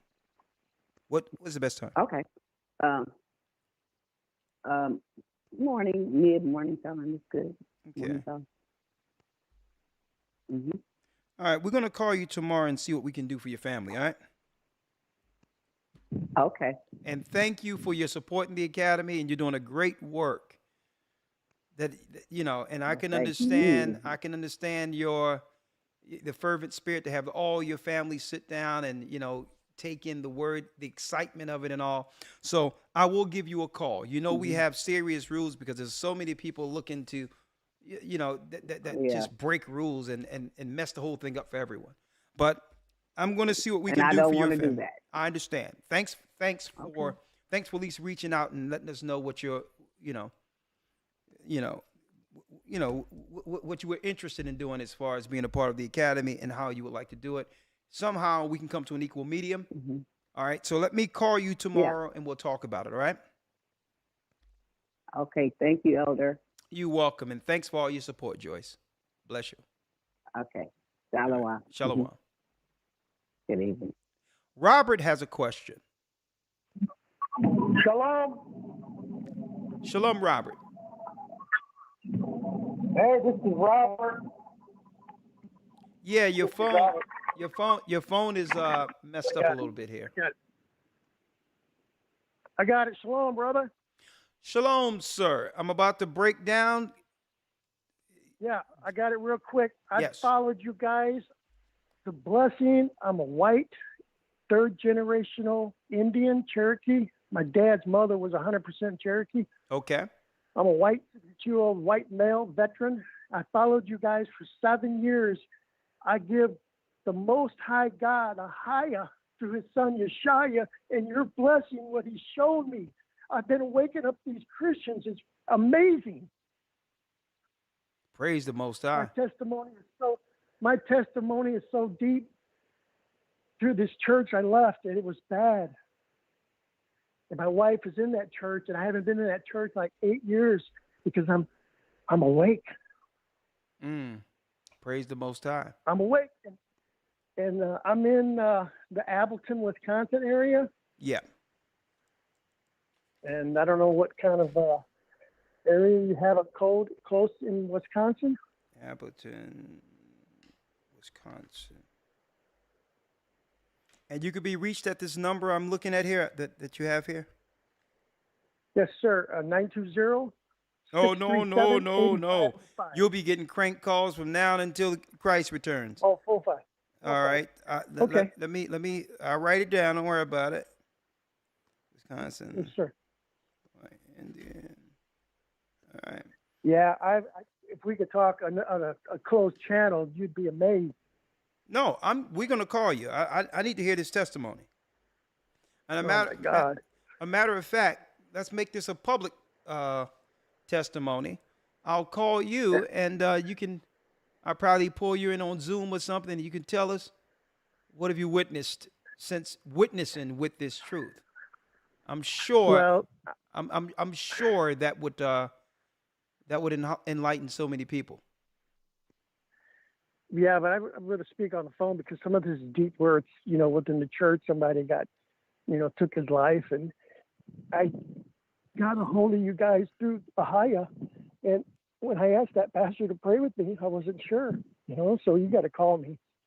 Okay, I will call you, my brother. I'll call you. All right, keep your head up. It's deep. All right, I'm gonna call you. Yes, sir. And I'm like 9 to 2 in the mornings. I'm a veteran, so I do a lot of funerals for the deceased veterans. Yeah. So I'm doing one tomorrow and 2 Saturdays. So next week would be perfect. Okay. Well, I'm gonna call you and we can arrange a time we can talk. All right. Bless you, my brother. Man. Thank you so much. I've been trying to get a hold of you guys for years. Okay. I've been following yours in Philly, and then you were in London, weren't you? Yeah, I was in London. I was in Manchester. Yes, I was Philadelphia. Peace FM. I was went teaching in back and Philadelphia. watched you guys are deep. You guys deep, and I learned so much about what you said. Once you know the name and how you proved it, there's no J's.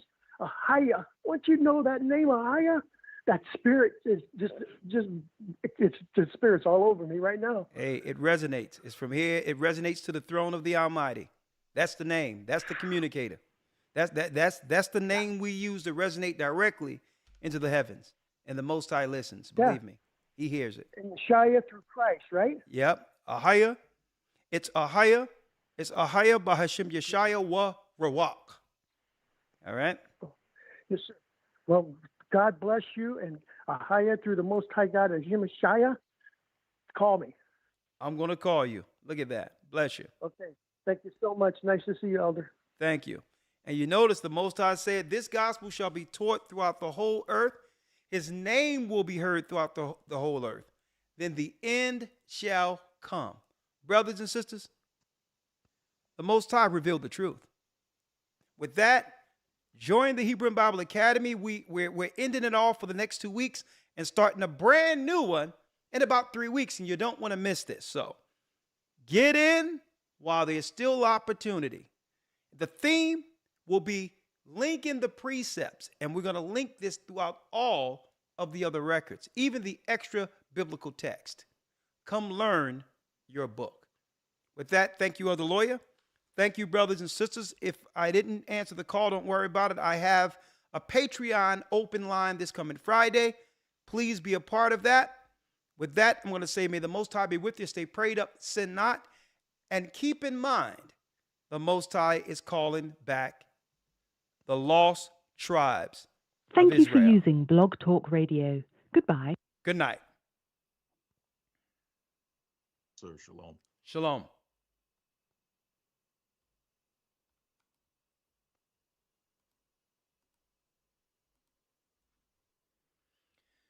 Shalom, my brothers and sisters. Good night. Together our wives and children then sold us. In the belly of these great ships we traveled in fear. By the rivers of Babylon we found our brothers here. Together us in Colombia, Reuben from Australia, Issachar, the Mexicans. From the gathering Judah, the Negroes, Benjamin, the West Indians, Levi, the Haitians. The highest gathering in Israel.